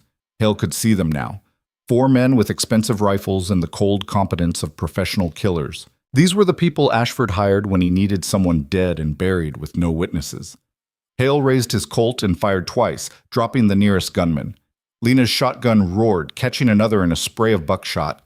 The remaining 2 turned, realizing too late they were caught between 2 forces, and Cruz's men swarmed their position. The fight was brief and brutal. Within minutes, 2 of Ashford's hired killers were dead. 1 was wounded and captured, and the 4th had fled into the darkness on horseback. Cruz's men gave chase, but the night swallowed the fleeing rider completely. In the sudden silence that followed, Hale checked his people. Diego had taken a graze to his ribs, painful but not serious. One of Cruz's other men had a bullet through his shoulder, already being bandaged. Lena was unharmed, her face splattered with powder burns, but her eyes bright with adrenaline. "Check the bodies," Hale ordered. "See if they've got anything that tells us if Morrison was here." Cruz searched the dead men while Hale approached the wounded survivor. The man was maybe 40, professional soldiers bearing, bleeding from a gut shot that would kill him slowly without medical attention. "Where's Morrison?" Hale demanded. The man laughed, blood bubbling on his lips. "Gone. Took off the moment he heard the first shots. Smart bastard knew this was a trap." "Which direction?" "North, toward the Indian territories. Figure he's gambling that no one will follow him there." The man coughed, his face going pale. "Doesn't matter, though. Ashford's got people everywhere. Morrison's a dead man walking. He just doesn't know it yet." "Not if I find him first." Hale stood looking at Cruz. We need to move. Morrison's got maybe 30 minutes on us, and he's heading into territory even you don't want to follow. The Indian territories are a death sentence for white men right now, Cruz said. The tribes are on the warpath after the last treaty got broken. Anyone who crosses that line is taking their life in their hands. Then we take our lives in our hands, because Morrison's the key to everything. Without him, Ashford walks. Lena grabbed Hale's arm. Wait, think about this. We've got Kane's testimony, we've got Ashford's records, we've got enough to make a case. Is one more witness worth dying for? It's not about the case anymore. It's about seeing this through, finishing what we started. Morrison betrayed good men, and he needs to answer for that. If I let him disappear into the territories, if I let him escape because it's too dangerous to follow, then what was any of this for? Revenge, Cruz said quietly. That's what this is about, isn't it, Colonel? Justice, duty, honor. Those are just pretty words for the same ugly truth. You want Morrison to pay. Not for the legal case. Not for the greater good. You want him to suffer the way you've suffered. Hale wanted to argue, to insist that his motives were pure and righteous. But standing in the firelight with dead men at his feet and the taste of gunpowder in his mouth, he couldn't find the words. Because maybe Cruz was right. Maybe beneath all the military discipline and talk of justice, this was just revenge with a badge pinned to it. Does it matter? He finally said. The end result's the same. Morrison faces judgment for what he did. It matters because revenge makes you careless, makes you take risks you wouldn't normally take, push when you should pull back. And careless men get killed on the frontier, Colonel. I've seen it happen too many times to count. Then you stay here. Take your men, collect your immunity, and walk away clean. But I'm going after Morrison, even if I have to do it alone. For a long moment, Cruz just looked at him, those sharp eyes weighing and measuring. Then he shook his head and laughed. You're a stubborn bastard, you know that? All right, we'll follow Morrison into hell itself if that's what it takes. But we do it smart. We track him until we know exactly where he's going, then we plan an extraction that doesn't get us all killed. Agreed? Agreed. They left the wounded killer for Lena to watch, along with 2 of Cruz's men. The rest of them, Hale, Cruz, Diego, and 3 others, mounted up and rode north, following Morrison's trail toward territory where the rules of civilization stopped and older, harder laws took over. The moon still shone bright, illuminating tracks in the dust, showing them the path of a desperate man running from judgment with death snapping at his heels. And somewhere ahead, Captain James Morrison, traitor and betrayer, rode on in darkness, not knowing that his hunters were closer than he thought, that the reckoning he'd tried so hard to avoid was coming for him like a winter storm, cold, relentless, and absolutely inevitable. The hunt for Morrison took them back into the teeth of the beast. 3 days after Hale's return to Fort Kearney, word came through telegraph lines that the former captain had been spotted in Salvation Creek, seeking refuge with the only man powerful enough to protect him from military justice. Marcus Ashford had taken in his co-conspirator, and now both men sat behind those fortress walls like spiders in a web, confident that their money and influence would shield them from consequences. The federal agents wanted to wait, to build an airtight case through proper channels and legal procedures. They talked about warrants and jurisdiction and the delicate politics of territorial law, but Hale knew that every day they waited was another day for Ashford to consolidate his defenses, to buy more protection, to erase more evidence. And Morrison, desperate and cornered, would be making plans of his own. Lena sat across from Hale in the officer's mess, pushing food around her plate without eating. The fort felt confining after days on the open trail, the walls too close, the routine too rigid. She looked up as Hale approached with 2 cups of coffee, the bitter smell cutting through the scent of wood smoke and leather. The marshal's organizing a proper arrest party, Hale said, setting 1 cup in front of her. 20 men, full legal authority, supposed to ride out in 4 days once all the paperwork clears. 4 days. Lena's voice was flat. That's long enough for Ashford to disappear half the territory's evidence and buy off every witness within 100 miles. That's what I told them. They reminded me about due process and the importance of doing things by the book. Hale's smile was grim. Funny how the book never seems to account for men who write their own rules. So what are we actually going to do? Hale leaned forward, lowering his voice. Sergeant Hayes got word from one of his contacts in Salvation Creek. Cruz is still in the area and he's planning something big. He sent a message, said if we want Morrison and Ashford both, we need to move now, before the town locks down completely. Cruz? Lena's eyes narrowed. The outlaw who helped us rob Ashford's safe.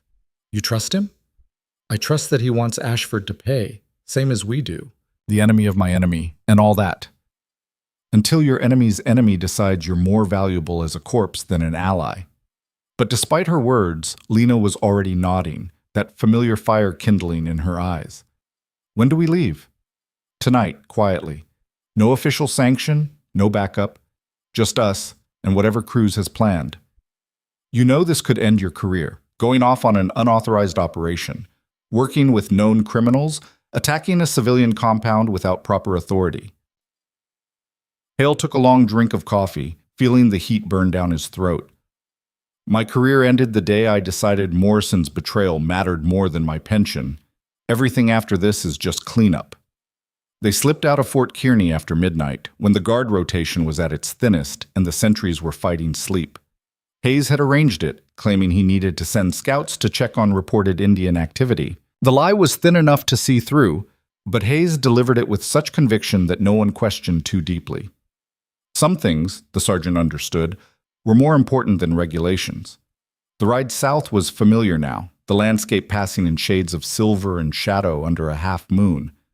They pushed hard, covering in hours what had taken days before, driven by urgency and the knowledge that time was running out. By dawn, they were in the Badlands, and by noon, they'd reached the abandoned mining camp where Cruz had made his temporary headquarters. But the camp wasn't abandoned anymore. At least 30 men were scattered across the broken ground, and Hale recognized the organized chaos of a military operation in its final stages of preparation. Weapons were being cleaned and loaded, supplies sorted, horses readied. Cruz stood in the center of it all, directing the operation with the calm authority of a general before battle. He looked up as Hale and Lena rode in, and his sharp smile was both welcome and warning. Colonel, I was beginning to think you'd decided to trust the federal government after all. I've spent enough time watching bureaucrats talk themselves in circles. Figured I'd come see what actual action looks like. Cruz laughed. Flattery. I like it. Come on, let me show you what we're working with. He led them to a large flat rock where a new map had been laid out, more detailed than the last one, showing not just Ashford's estate but the entire town of Salvation Creek. Red marks indicated guard positions, blue marks showed potential entry points, and a series of X's marked what Hale assumed were targets. Ashford's locked down tight since our little visit, Cruz said. Doubled his guard force, reinforced the gates, brought in professional guns from as far as Denver. He knows something's coming, and he's ready for it. What about Morrison? Lena asked. The good captain is holed up in the estate's west wing, rarely leaves his room, scared, paranoid, and apparently drunk most of the time. Ashford's keeping him close, but I don't think there's much love between them. Morrison's a liability now, and Ashford knows it. So how do we get to them? Hale studied the map, his tactical mind automatically calculating angles and approaches. That estate is a fortress. A frontal assault would be suicide. Which is why we're not hitting the estate.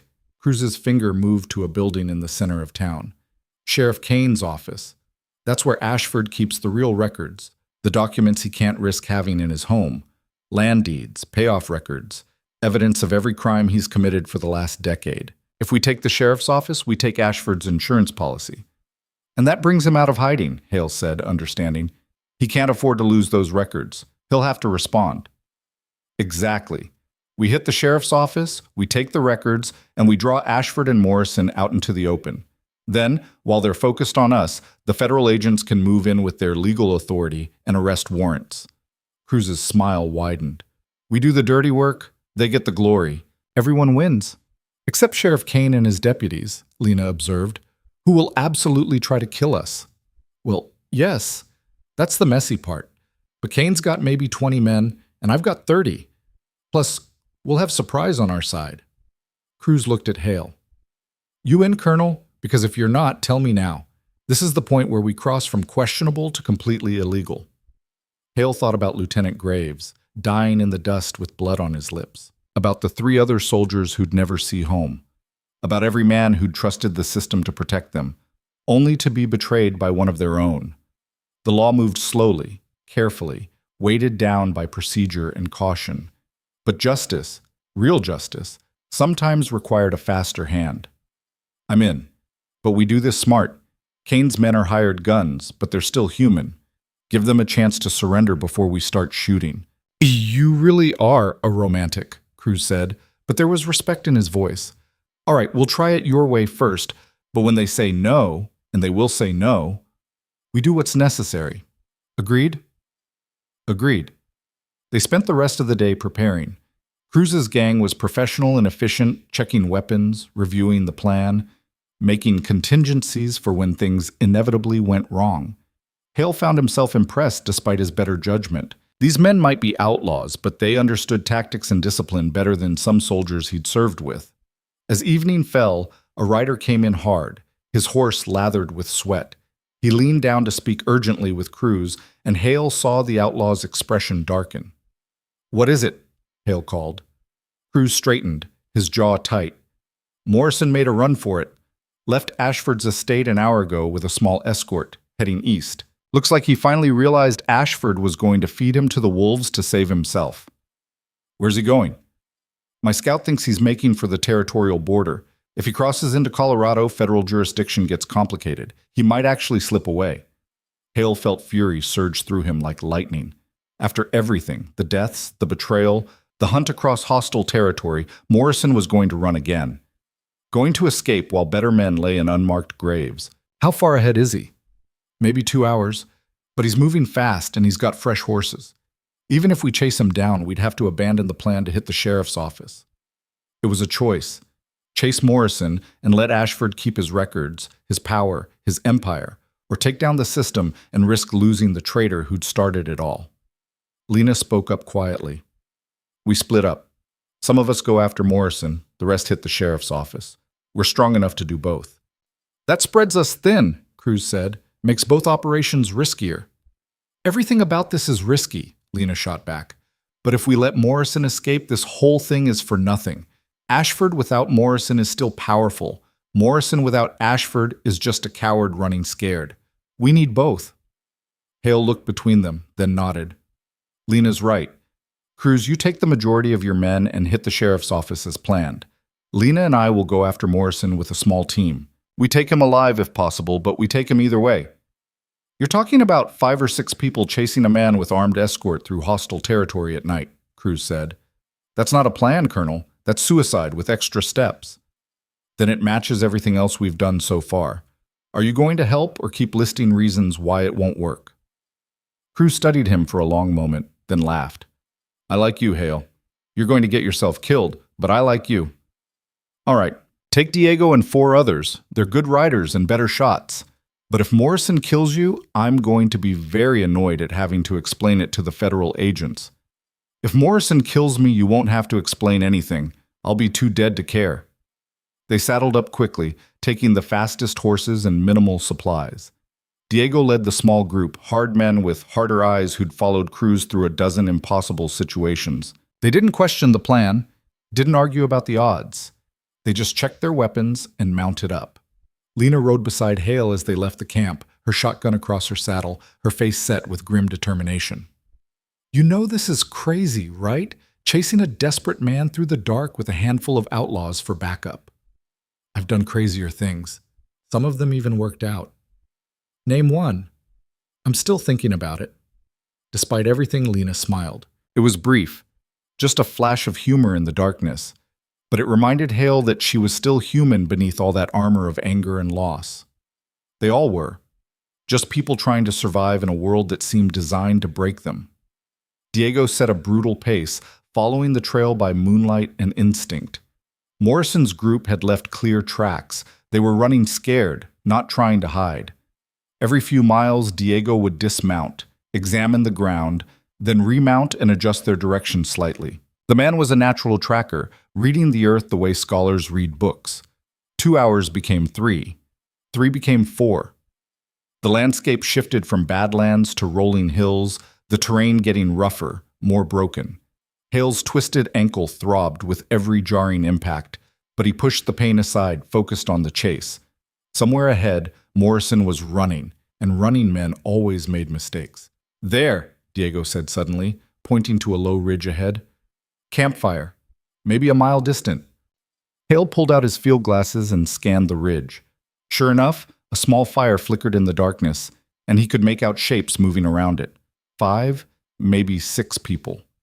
Morrison's escort had stopped to rest, confident they'd put enough distance between themselves and any pursuit. They were wrong. "We approach on foot from here," Hale said quietly. "Horses stay back with one man. The rest of us move in quiet, surround the camp, and take them by surprise. I want Morrison alive. The others, give them a chance to surrender, but if they fight, put them down." Diego translated quickly to his men in rapid Spanish, and they nodded. These were men who understood violence, who'd lived with it long enough to respect its rules. They dismounted and moved forward through the darkness like shadows, spreading out to encircle the camp. Hale and Lena took the direct approach, moving slowly through the scrub brush and broken rock. As they got closer, Hale could hear voices. Morrison's among them, slurred with alcohol and fear. "Should have gone west. I told them west. But no, they said east was safer. East was—" "Shut up," another voice growled. "You're drunk and you're scared, and neither of those things helps." "You don't understand what he'll do to me. Ashford, Hale, the whole damn army, they're all looking for me. I'm a dead man." "Then maybe you should have thought about that before you sold out your own people." Hale felt a cold satisfaction at that. Even Morrison's hired guards despised him. The traitor had no friends left, no loyalty to buy. He was alone with his guilt and his fear. They moved into position, Diego's men forming a loose circle around the camp. Hale caught Diego's eye across the firelight and nodded once. Diego raised his rifle. "Drop your weapons." Hale's voice cut through the night like a blade. "You're surrounded. Put your hands up and nobody has to die tonight." Chaos erupted. Morrison scrambled backward, his face a mask of terror in the firelight. His guards grabbed for their weapons, but Diego's men were faster. Gunfire cracked across the hills, muzzle flashes bright as lightning. One guard went down immediately, clutching his shoulder. Another dove for cover behind a rock, only to find Lena already there, her shotgun pressed against his spine. The third raised his hands slowly, eyes wide with fear. The fourth and fifth guards tried to fight. It was brief and brutal. Diego put a bullet through one man's leg, dropping him screaming to the ground. Hale shot the rifle out of the last guard's hands, then closed the distance and knocked him unconscious with the butt of his Colt. In less than 30 seconds, it was over. Morrison knelt by the fire, hands raised, tears streaming down his face. The former captain looked nothing like the confident officer Hale remembered from Fort Kearney. This was a broken man, hollowed out by guilt and terror. "Please," Morrison gasped. "Please, I can explain, I can—" Hale grabbed him by the collar and hauled him to his feet. "You can explain it to General Carrington, and to the families of the men you killed, and to the military tribunal that's going to hang you. You don't understand. Ashford threatened me, said he'd ruin my career, destroy my family. So you sold out 4 soldiers to save yourself. That about cover it, Captain?" Morrison's mouth worked, but no sound came out. The fight drained out of him, and he sagged in Hale's grip like a puppet with cut strings. "Tie him up," Hale said to Diego, "and patch up the wounded. We're taking all of them back to face justice." As Diego's men secured the prisoners, Lena approached Hale. Her face was splattered with dirt and gunpowder, her eyes bright with adrenaline. "We got him. Actually got him." "Part 1 complete," Hale said. "Now we see if Cruz managed his part." They made camp there for a few hours, too exhausted to push on immediately. The prisoners were bound and guarded. Morrison kept separate from the others, staring at nothing with the hollow eyes of a man who'd already accepted his fate. Hale sat apart from the group, cleaning his Colt by firelight, his mind already racing ahead to what came next. Morrison was secured, but Ashford was still free. Cruz was still executing his plan in Salvation Creek, and somewhere, federal agents were probably tearing apart Fort Kearney, looking for the colonel who'd gone rogue. Lena sat down beside him, close enough that their shoulders touched. Neither of them spoke for a long time, just sat in comfortable silence, watching the fire burn down to embers. "What happens now?" she finally asked. "Now we ride back, turn Morrison over to the authorities, and hope Cruz didn't get himself killed attacking the sheriff's office. After that?" Hale shrugged. "Court-martial, probably." Dishonorable discharge. Maybe prison time, depending on how vindictive the bureaucrats feel. Was it worth it? Hale looked at Morrison's hunched form across the fire. Ask me again after the trial.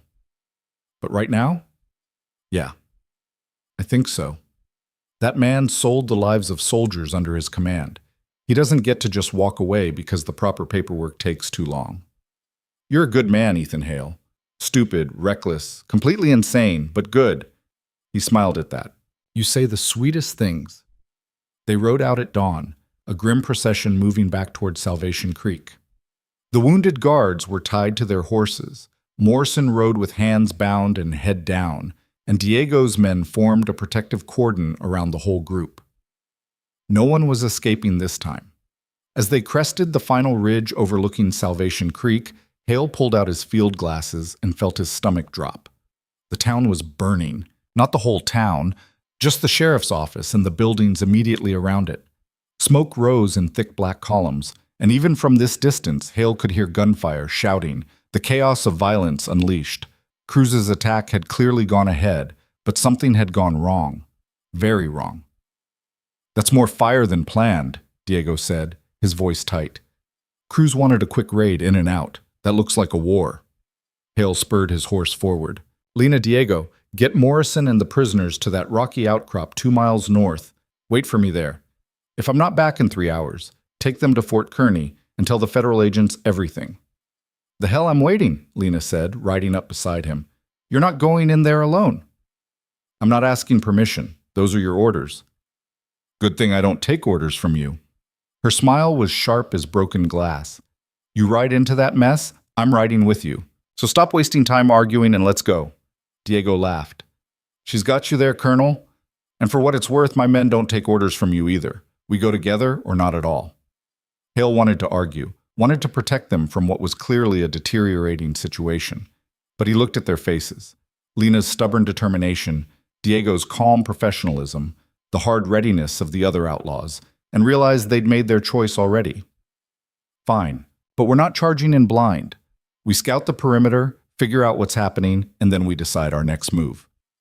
They left Morrison and the wounded guards secured under the watch of 2 of Diego's men, then rode hard for Salvation Creek. As they got closer, the scope of the battle became clearer. The sheriff's office was a blazing ruin, but the fighting had spread to the surrounding streets. Cruz's men had taken defensive positions behind overturned wagons and in buildings, trading fire with what looked like Kane's entire force, plus reinforcements from Ashford's estate. They're pinned down, Diego observed. Cruz got the records, but he can't extract. Kane's got them surrounded.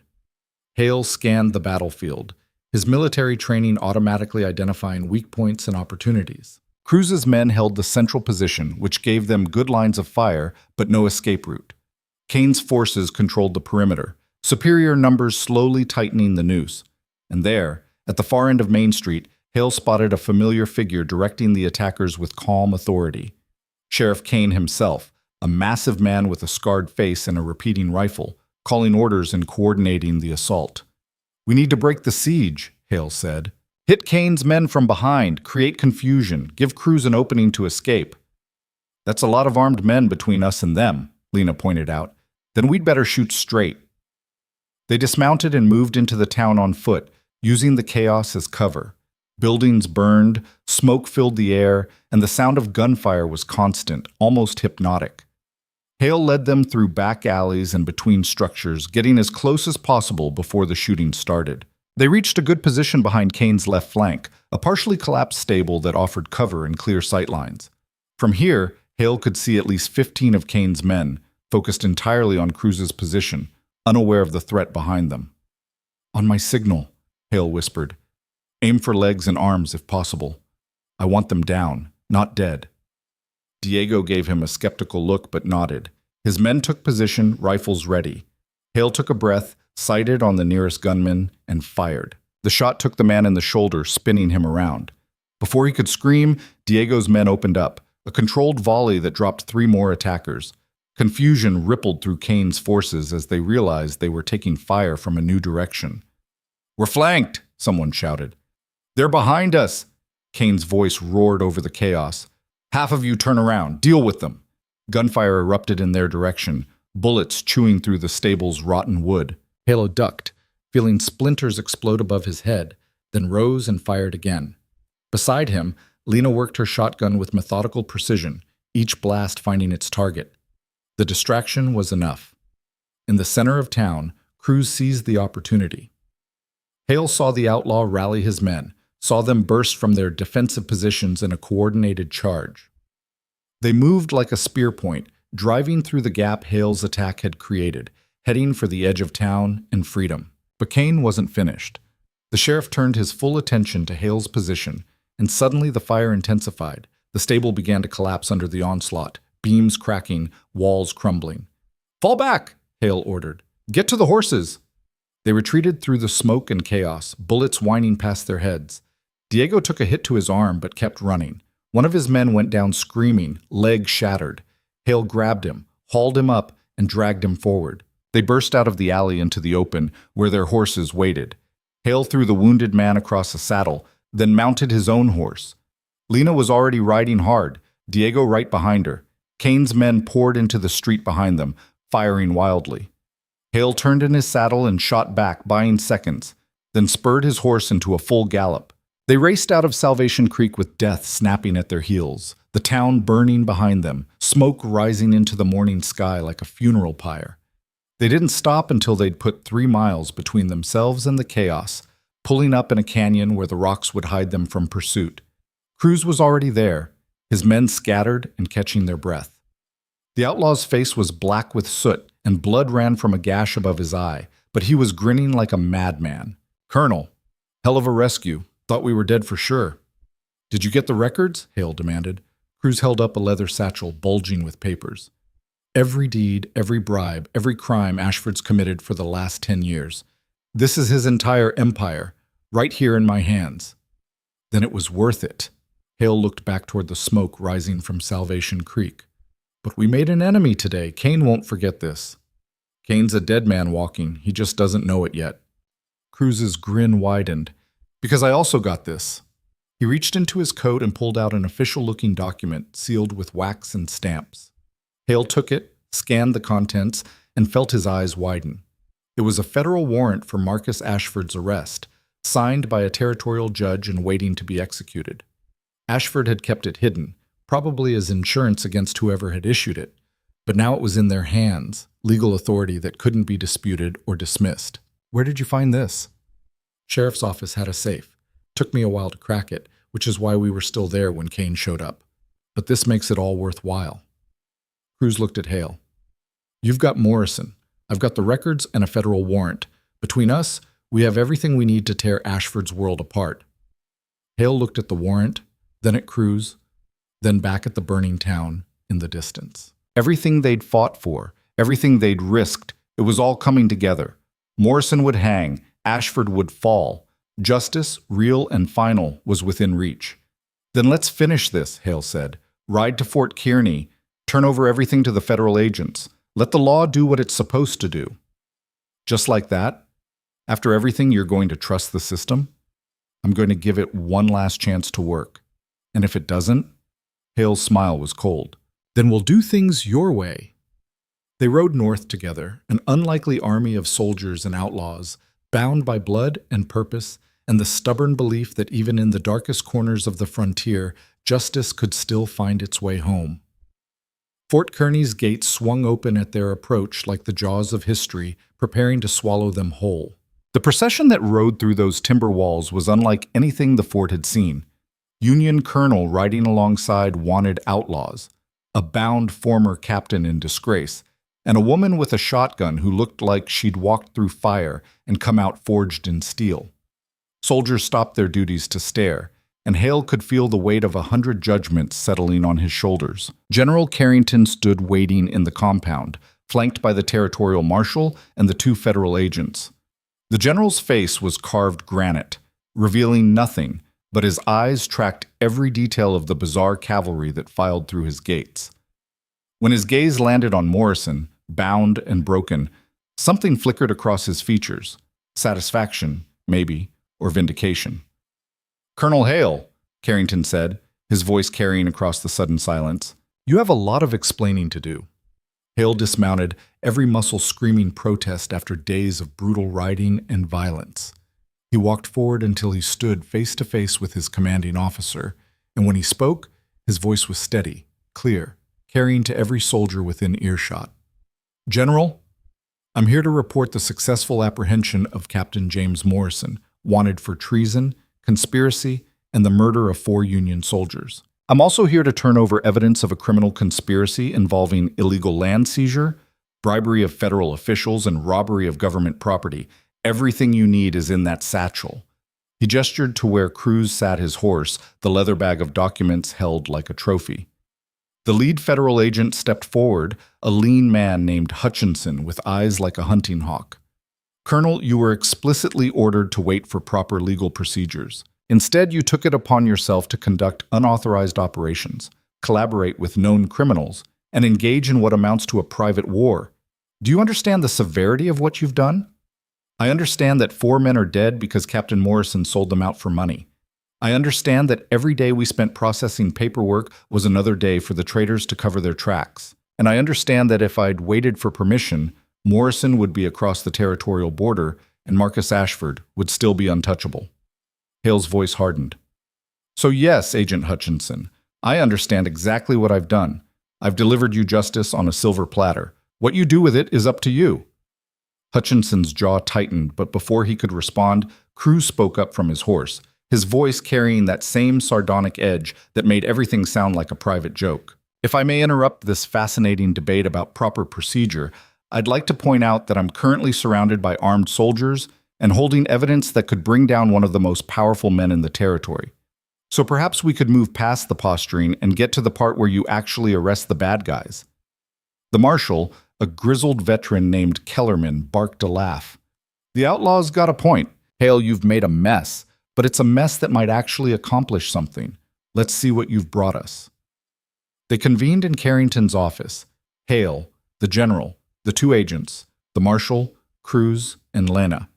Morrison was thrown into the stockade under heavy guard, and Cruz's men were given provisional freedom to camp outside the fort with the understanding that if they tried to leave, they'd be shot. It was an uneasy arrangement, but these were uneasy times. Cruz dumped the contents of the satchel across Carrington's desk, and for the next 2 hours, they went through every document, every ledger entry, every piece of evidence that painted Marcus Ashford's empire in blood and corruption.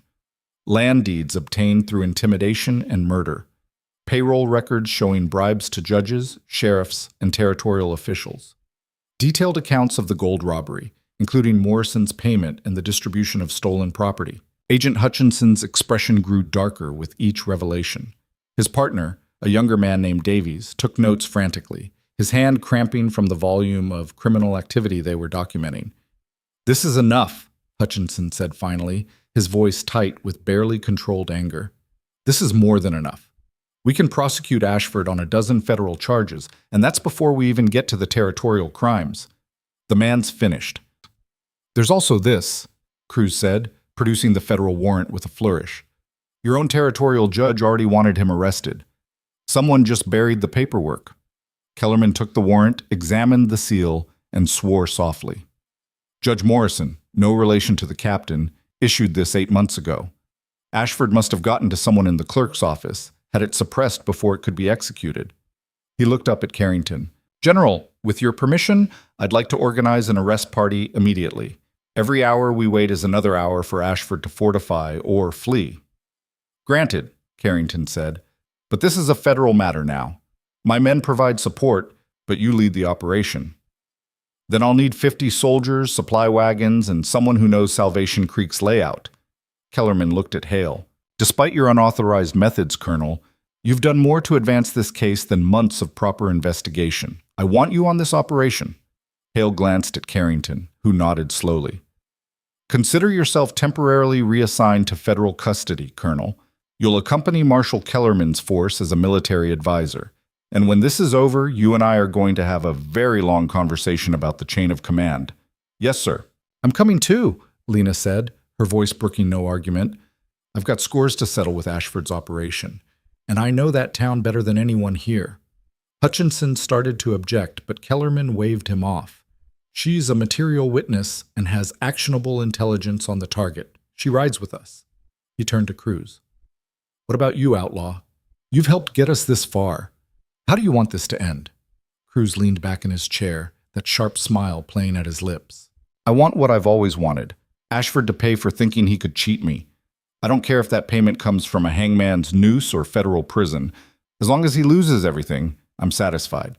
He paused. And then I want immunity for my men and me, as was originally discussed. We help you take down Ashford. You forget our faces and names.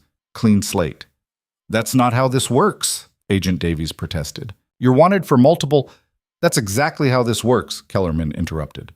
We've got bigger fish to fry, and Cruz's cooperation has been instrumental. I'll sign the immunity agreements myself. He looked at Cruz. But if you or your men step out of line, if I hear about any robberies or violence bearing your signature, the deal's off, and I'll hunt you to the ends of the earth. Clear? Crystal. Cruz extended his hand and Kellerman shook it, two men from opposite sides of the law finding common ground in mutual pragmatism. They spent the rest of the day organizing. 50 soldiers were assembled. All volunteers who understood this operation existed in a gray area between military action and civilian law enforcement. Wagons were loaded with supplies, ammunition, and the iron cages that would transport prisoners back to face justice. Kellerman's plan was thorough. Surround Salvation Creek, secure all exits, then execute the warrant with overwhelming force that left no room for resistance. As evening fell, Hale found himself alone with Lena on the fort's walls, watching the sun sink toward the horizon in a blaze of orange and crimson. Tomorrow, they would ride out. Tomorrow, the long hunt would finally end. Nervous? Lena asked. Terrified, Hale admitted. Everything we've done, all the risks we've taken, it all comes down to tomorrow. And I keep thinking about all the ways it could go wrong. It won't. We've got the law, the evidence, and the numbers on our side. Ashford's done. Men like Ashford don't go down easy. They've spent their lives building escape routes and backup plans. He'll fight. Then we'll fight harder. Lena's hand found his in the fading light, her grip strong and sure. We've come too far to fail now, Ethan. Those dead soldiers deserve better. Hell, we deserve better. Hale squeezed her hand, drawing strength from her certainty. What will you do after? When this is all over? Clara and her daughter are waiting for that transport you promised. I'll make sure they get somewhere safe, help them start fresh. After that, she shrugged. Maybe I'll find another piece of land, build something that lasts. What about you? Court-martial, probably. Dishonorable discharge if I'm lucky, prison if I'm not. I broke a lot of rules getting here. Carrington won't let that happen. You're a hero, whether you want to admit it or not. You brought down a traitor and exposed a criminal empire. That counts for something. Maybe. Or maybe I'm just a fool who couldn't let go of revenge. He looked at her in the dying light. Either way, I'm glad you were with me. I couldn't have done this alone. You're damn right you couldn't have. Her smile was soft, genuine. But you didn't have to. That's the point. They stood together as darkness fell, two survivors who'd found each other in the chaos and somehow made it through. Tomorrow would bring violence and reckoning. But tonight, for just a few hours, there was peace. The army rode out at dawn, a column of soldiers and wagons stretching across the prairie like an iron serpent. Kellerman led from the front, with Hale and Carrington riding beside him. Lena and Cruz brought up positions in the main body, their presence a reminder of just how strange this alliance truly was. They reached Salvation Creek by mid-afternoon, and Kellerman's plan unfolded with military precision. Soldiers surrounded the town at every compass point, cutting off all escape routes. Sharpshooters took positions on the surrounding hills. The message was clear and unmistakable. No one was leaving until the law had finished its business. Kellerman, Hale, and 20 soldiers rode down Main Street in broad daylight, making no attempt at stealth. The townspeople scattered before them, diving into buildings and pulling shutters closed. Word had clearly spread about what had happened during Cruz's raid. Salvation Creek knew the reckoning had arrived. They stopped in front of Ashford's estate. The gates were closed, and armed men lined the walls. But they looked uncertain, their confidence shaken by the overwhelming show of force arrayed against them. Kellerman pulled out the federal warrant and read it in a voice that carried across the compound. Marcus Ashford, You are hereby ordered to surrender yourself to federal custody on charges of conspiracy, theft of government property, bribery, murder, and violation of territorial law. This warrant is issued by order of Judge Morrison and carries the full authority of the United States government. Open these gates and submit to arrest, or we will take you by force." For a long moment, nothing happened. Then a voice called from inside the compound, Ashford himself, though Hale couldn't see him. "That warrant is 8 months old and was improperly issued. I have territorial senators who will vouch for my character and federal judges who will dismiss these charges." "You have no authority here, Marshal." "The hell I don't." Kellerman's voice cracked like a whip. "You've got 60 seconds to open these gates, Ashford. After that, I'm bringing down your walls and dragging you out in chains. Your choice." Hale heard movement behind the walls, urgent voices arguing. The guards were looking at each other nervously, clearly debating whether loyalty to Ashford was worth dying for. 55 seconds passed. Then the gates swung open. Sheriff Kane stood there, his face a mask of barely controlled rage. Behind him, Ashford's private guards were laying down their weapons, hands raised in surrender. And further back, standing on the mansion's steps, was Marcus Ashford himself. The man was everything Hale had imagined: tall, distinguished, dressed in a suit that probably cost more than most men made in a year. He stood with the bearing of someone who'd never truly believed consequences would find him, whose money and power had always bought him immunity. Even now, facing arrest, he radiated entitlement. "This is a mistake," Ashford said, his voice smooth as oil. "A terrible mistake that will cost all of you your careers. I have friends in Washington, connections that reach to the highest levels of—" "Save it for your trial," Kellerman interrupted. He nodded to his men. "Take him." 2 soldiers moved forward with iron shackles. Ashford's composure cracked, just slightly, as the metal clicked around his wrists. For the first time, he seemed to understand that his empire, built on intimidation and corruption, was actually crumbling. "Sheriff Kane," Kellerman continued, "you're also under arrest for conspiracy, obstruction of justice, and accessory to murder. Your deputies can surrender peacefully or join you in chains. Their choice." Kane's face went purple with fury. His hand dropped toward his gun. "Don't," Hale said quietly, his Colt already drawn and aimed. "You're beat, Kane. Take it like a man." For a heartbeat, violence hung in the air like electricity before a storm. Then Kane's shoulders sagged, and he raised his hands. The fight had gone out of him. He was just a bully who'd finally met someone bigger. The deputies surrendered without resistance, and within an hour, Ashford's entire inner circle was in custody. Soldiers searched the mansion top to bottom, confiscating records, cash, and evidence. Everything Ashford had built over decades was being systematically dismantled. Hale watched it unfold with grim satisfaction. This was justice, slow, methodical, and absolutely thorough. No dramatic shootout, no last-second escapes, just the law, grinding forward with inexorable weight. Lena appeared at his side, her eyes tracking Ashford as soldiers led him toward the prison wagon. "It's really over," she said, and her voice held wonder and disbelief in equal measure. "Yeah, it's over. I thought I'd feel different. Victorious, maybe, or satisfied, but I just feel tired. That's how justice feels sometimes. Not like victory, just like the exhausted relief when something terrible finally ends." Cruz joined them, watching as his nemesis was loaded into the wagon like common cargo. "Well, Colonel, we did it. Took down the most powerful man in the territory without getting ourselves killed. I'd call that a win." "What will you do now?" Hale asked. "Disappear. Take my men somewhere quiet, somewhere no one's heard our names. Maybe Mexico, maybe California. Somewhere the past doesn't follow so closely." He looked at Hale. "What about you? Still expecting that court-martial?" "Probably, but right now I don't care. We did what needed doing, and we did it right. If that costs me my career, so be it." Spoken like a man who's finally figured out what matters. Cruz extended his hand. "It's been an honor, Colonel. If you ever need someone to break into an impregnable fortress or rob the unrobbable, you know how to find me." Hale shook his hand, surprised to find he'd missed the outlaw's sardonic presence. "Stay out of trouble, Cruz." "Where's the fun in that?"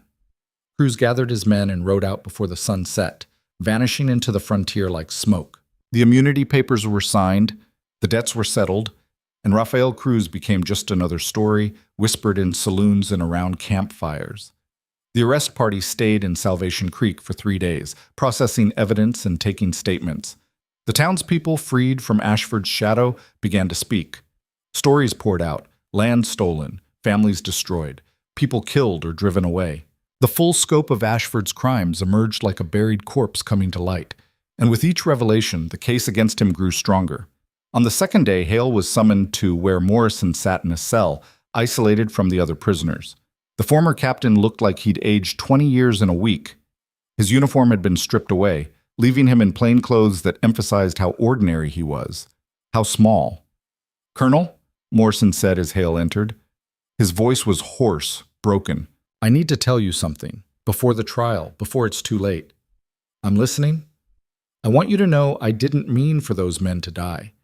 Ashford promised me it would be clean, quick, no casualties. He said his people were professionals, that they'd just take the gold and disappear. I never wanted bloodshed." "But you took the money anyway." Hale's voice was flat, emotionless.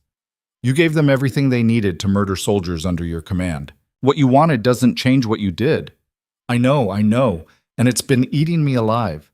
Every time I close my eyes, I see their faces. Graves, Collins, Martinez, Sullivan. I see them dying because of me." Tears ran down Morrison's face. "I'm not asking for forgiveness, Colonel. I'm not asking for mercy. I just needed someone to know that I understand what I've done, that I'll carry it to my grave." Hale looked at the broken man before him and felt nothing. No sympathy, no anger, not even contempt. Just a vast emptiness where rage had once burned. "Your guilt doesn't bring them back," he said quietly.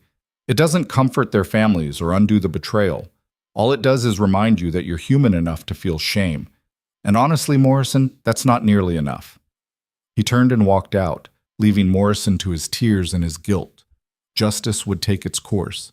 The captain would face trial, would be found guilty, would hang. But no punishment could balance the scales or resurrect the dead. Justice was necessary, but it was cold comfort for those left behind. On the fourth day, General Carrington called Hale to a private meeting in what had been Ashford's study.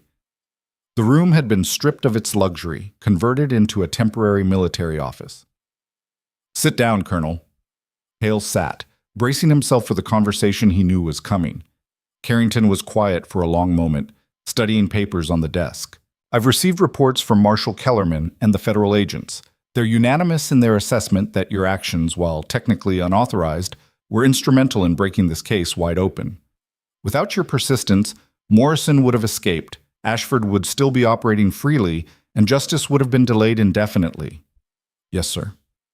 "They've recommended that no charges be filed against you for your unauthorized operations. In fact, Agent Hutchinson has written a letter to the War Department praising your initiative and dedication." Carrington looked up.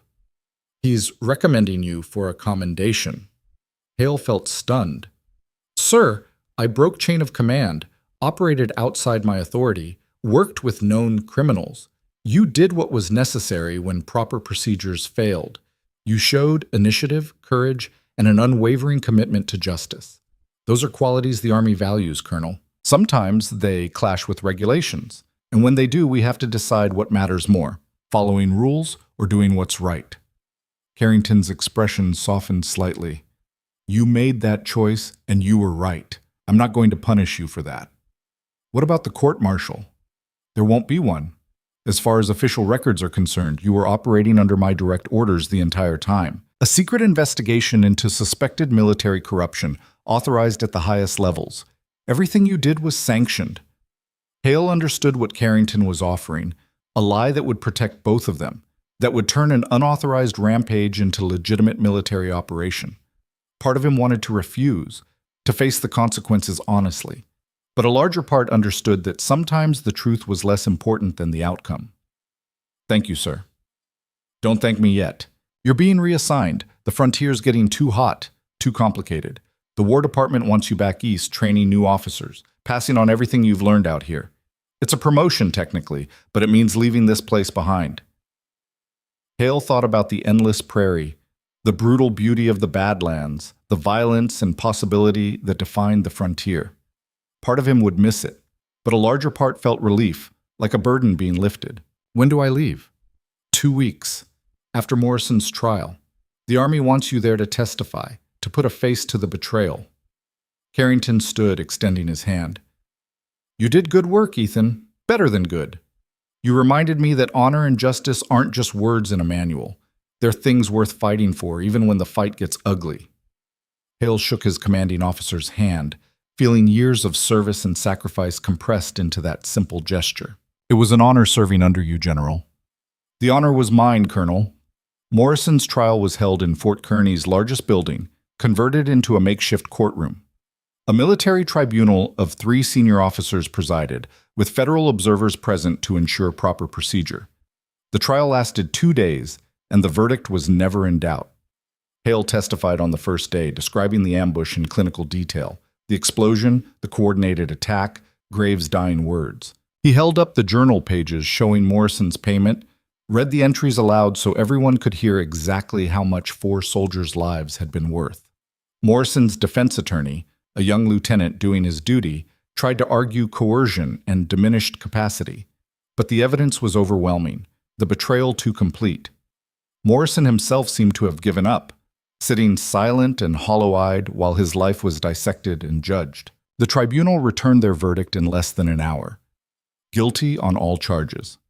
Sentence, death by hanging, to be carried out at dawn in 3 days. Ashford's trial would take longer, involve more lawyers and political maneuvering, but his fate was equally certain. Too many people had testified against him. Too much evidence had been compiled. The empire he'd built was being distributed back to its rightful owners. Land deeds were being returned, stolen property restored, victims compensated. It would take months, maybe years, but Salvation Creek was being rebuilt on a foundation of justice rather than fear.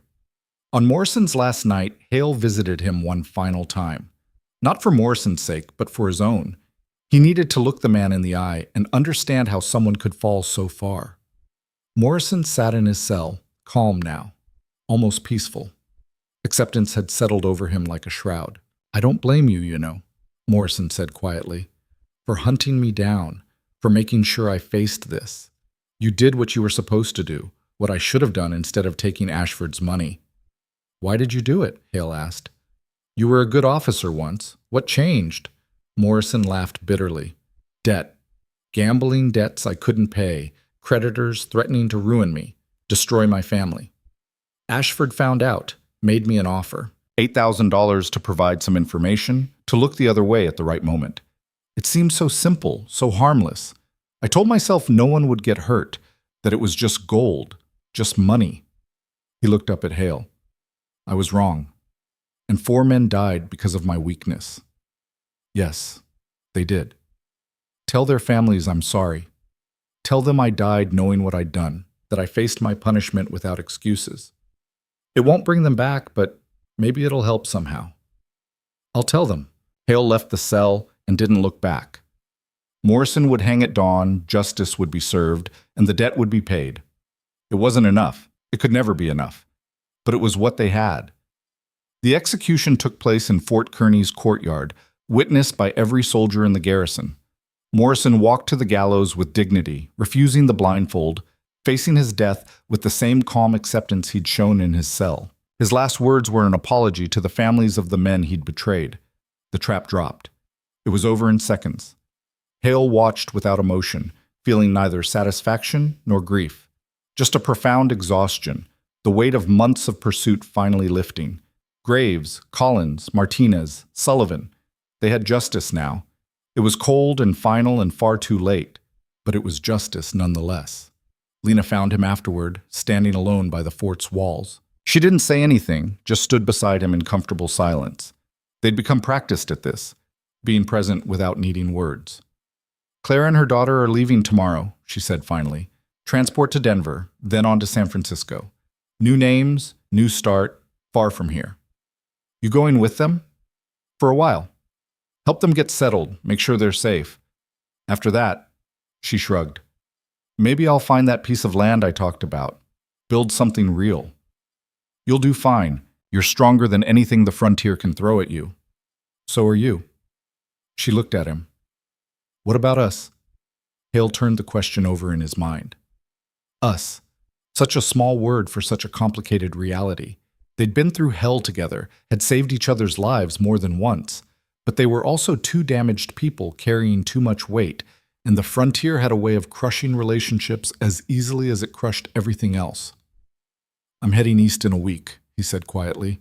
"Training assignment, desk job, far from all this. And you're heading west to start over, leave the violence behind. We're going opposite directions, Lena." "I know, but that doesn't answer my question." He looked at her, really looked at her, and saw not just the survivor who'd fought beside him, but the woman beneath the armor. Someone who'd lost everything and found a way to keep going. Someone who deserved peace and happiness and all the things the frontier rarely provided. "I care about you," he said, "more than I probably should, given how we met. But I also think we both need time to figure out who we are without the anger and the hunt, without revenge driving every decision. So that's a no. That's a not yet. Maybe not ever. But if you're ever in Washington, if you ever want to find out what we could be without the violence," he smiled slightly, "look me up. I'll be the one teaching green officers about the importance of proper procedure." Lena laughed, and the sound was genuine. "I'll remember that." She leaned up and kissed him, brief and sweet and full of possibility. "Thank you, Ethan, for everything, for giving me a reason to fight when I'd forgotten how, for showing me that justice is still possible, even out here. Thank you for reminding me I'm still human, that there's more to life than duty and regulations." They stood together as the sun set on Fort Kearny one last time, two people who'd found each other in chaos and helped each other survive. Tomorrow they'd go their separate ways, carrying their scars and their victories to new frontiers. But tonight, for just a few hours, they had this. A week later, Hale rode out of Fort Kearny for the last time. His belongings were packed, his orders were clear, and his future was waiting somewhere in the civilized East. He looked back once, seeing the fort's walls silhouetted against the endless prairie, and felt a chapter of his life closing. The frontier had taken much from him. His innocence, his certainty, his simple faith in rules and structure. But it had also given him something back, a deeper understanding of justice, a knowledge that doing right sometimes meant breaking rules, and the memory of people like Lena and Cruz who'd shown him that honor existed even outside official channels. He thought about Graves and the other dead soldiers, finally resting easier now that their betrayer had faced judgment. He thought about Morrison, who'd let weakness destroy him, and Ashford, who'd built an empire on suffering and watched it crumble. He thought about all the messy, complicated truths he'd learned about justice and revenge, and the fine line between them. The frontier rolled away behind him as he rode east, and Ethan Hale let it go. He'd done what he came to do. He'd honored the dead, punished the guilty, and maybe, just maybe, made the world slightly less brutal than he'd found it. 6 months later, in a small office in Washington, D.C., Colonel Hale received 2 letters in the same day's mail. The first was from General Carrington reporting that Marcus Ashford had been sentenced to 30 years in federal prison, that Salvation Creek was slowly rebuilding under new leadership, and that the territory was finally beginning to recover from the corruption that had plagued it. The second letter was shorter, written in a strong, clear hand he recognized immediately. "Ethan," it read, "found my piece of land, Northern California, good water, better soil, building a home that'll last, no fires this time. If you're ever tired of teaching greenhorns about following orders, there's room here for someone who knows when to break them. No pressure, just possibility." L. Hale read the letter 3 times, then tucked it into his desk drawer. Outside his window, Washington bustled with the ordered chaos of civilization, carriages and gaslights and people who'd never seen the brutal majesty of the frontier. He'd done good work here, training officers who'd carry his lessons west, but increasingly he felt the pull of open spaces, of possibility unbounded by walls and regulations. He pulled out a sheet of paper and began to write. "Lena, I've been thinking about what comes after duty. The frontier was harsh and unforgiving, a place where justice came hard-won and blood-bought, but it was also a place where people could start over, where the past could be left behind like dust on a trail, where 2 damaged souls might find something worth building together." Ethan Hale had spent his life following orders, doing his duty, coloring inside the lines. He'd been good at it, had risen through ranks, earned commendations, become the kind of officer the Army prized. But the hunt for Morrison had taught him something vital. Sometimes the most important things in life existed outside the manual, beyond the regulations, in the messy space where rules met reality and you had to choose what mattered most. He'd chosen justice over procedure, honor over career, doing right over playing safe. And despite the cost, despite the scars, he'd do it all again. Because in the end, that was what separated men like him from men like Morrison and Ashford. Not rank or power or wealth, but the willingness to stand up when it mattered, to fight for something bigger than themselves, to believe that even in the darkest corners of the world, even on the brutal frontier where might made right and the strong preyed on the weak, justice could still find its way home. The letter to Lena took him an hour to write, and when he was finished, he sealed it and set it aside for the morning mail. Then he pulled out another sheet of paper and began drafting his resignation from the Army. 6 months' notice, time to finish training his current class, then freedom to choose his own path. Maybe it would lead to California and a woman who'd walked through fire beside him. Maybe it would lead somewhere else entirely. But for the first time in years, Ethan Hale was choosing his own direction, writing his own orders, deciding what came next based on what he wanted rather than what duty demanded. The frontier waited, harsh and beautiful and full of possibility. And this time, when he rode into it, he'd be riding toward something rather than away, toward peace instead of war, toward building instead of destroying, toward a future where the past's weight finally lifted and left room for something new. The sun set over Washington, painting the sky in shades of fire and gold.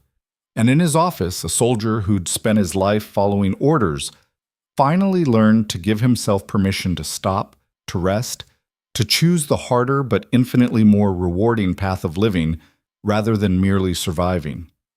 The hunt was over.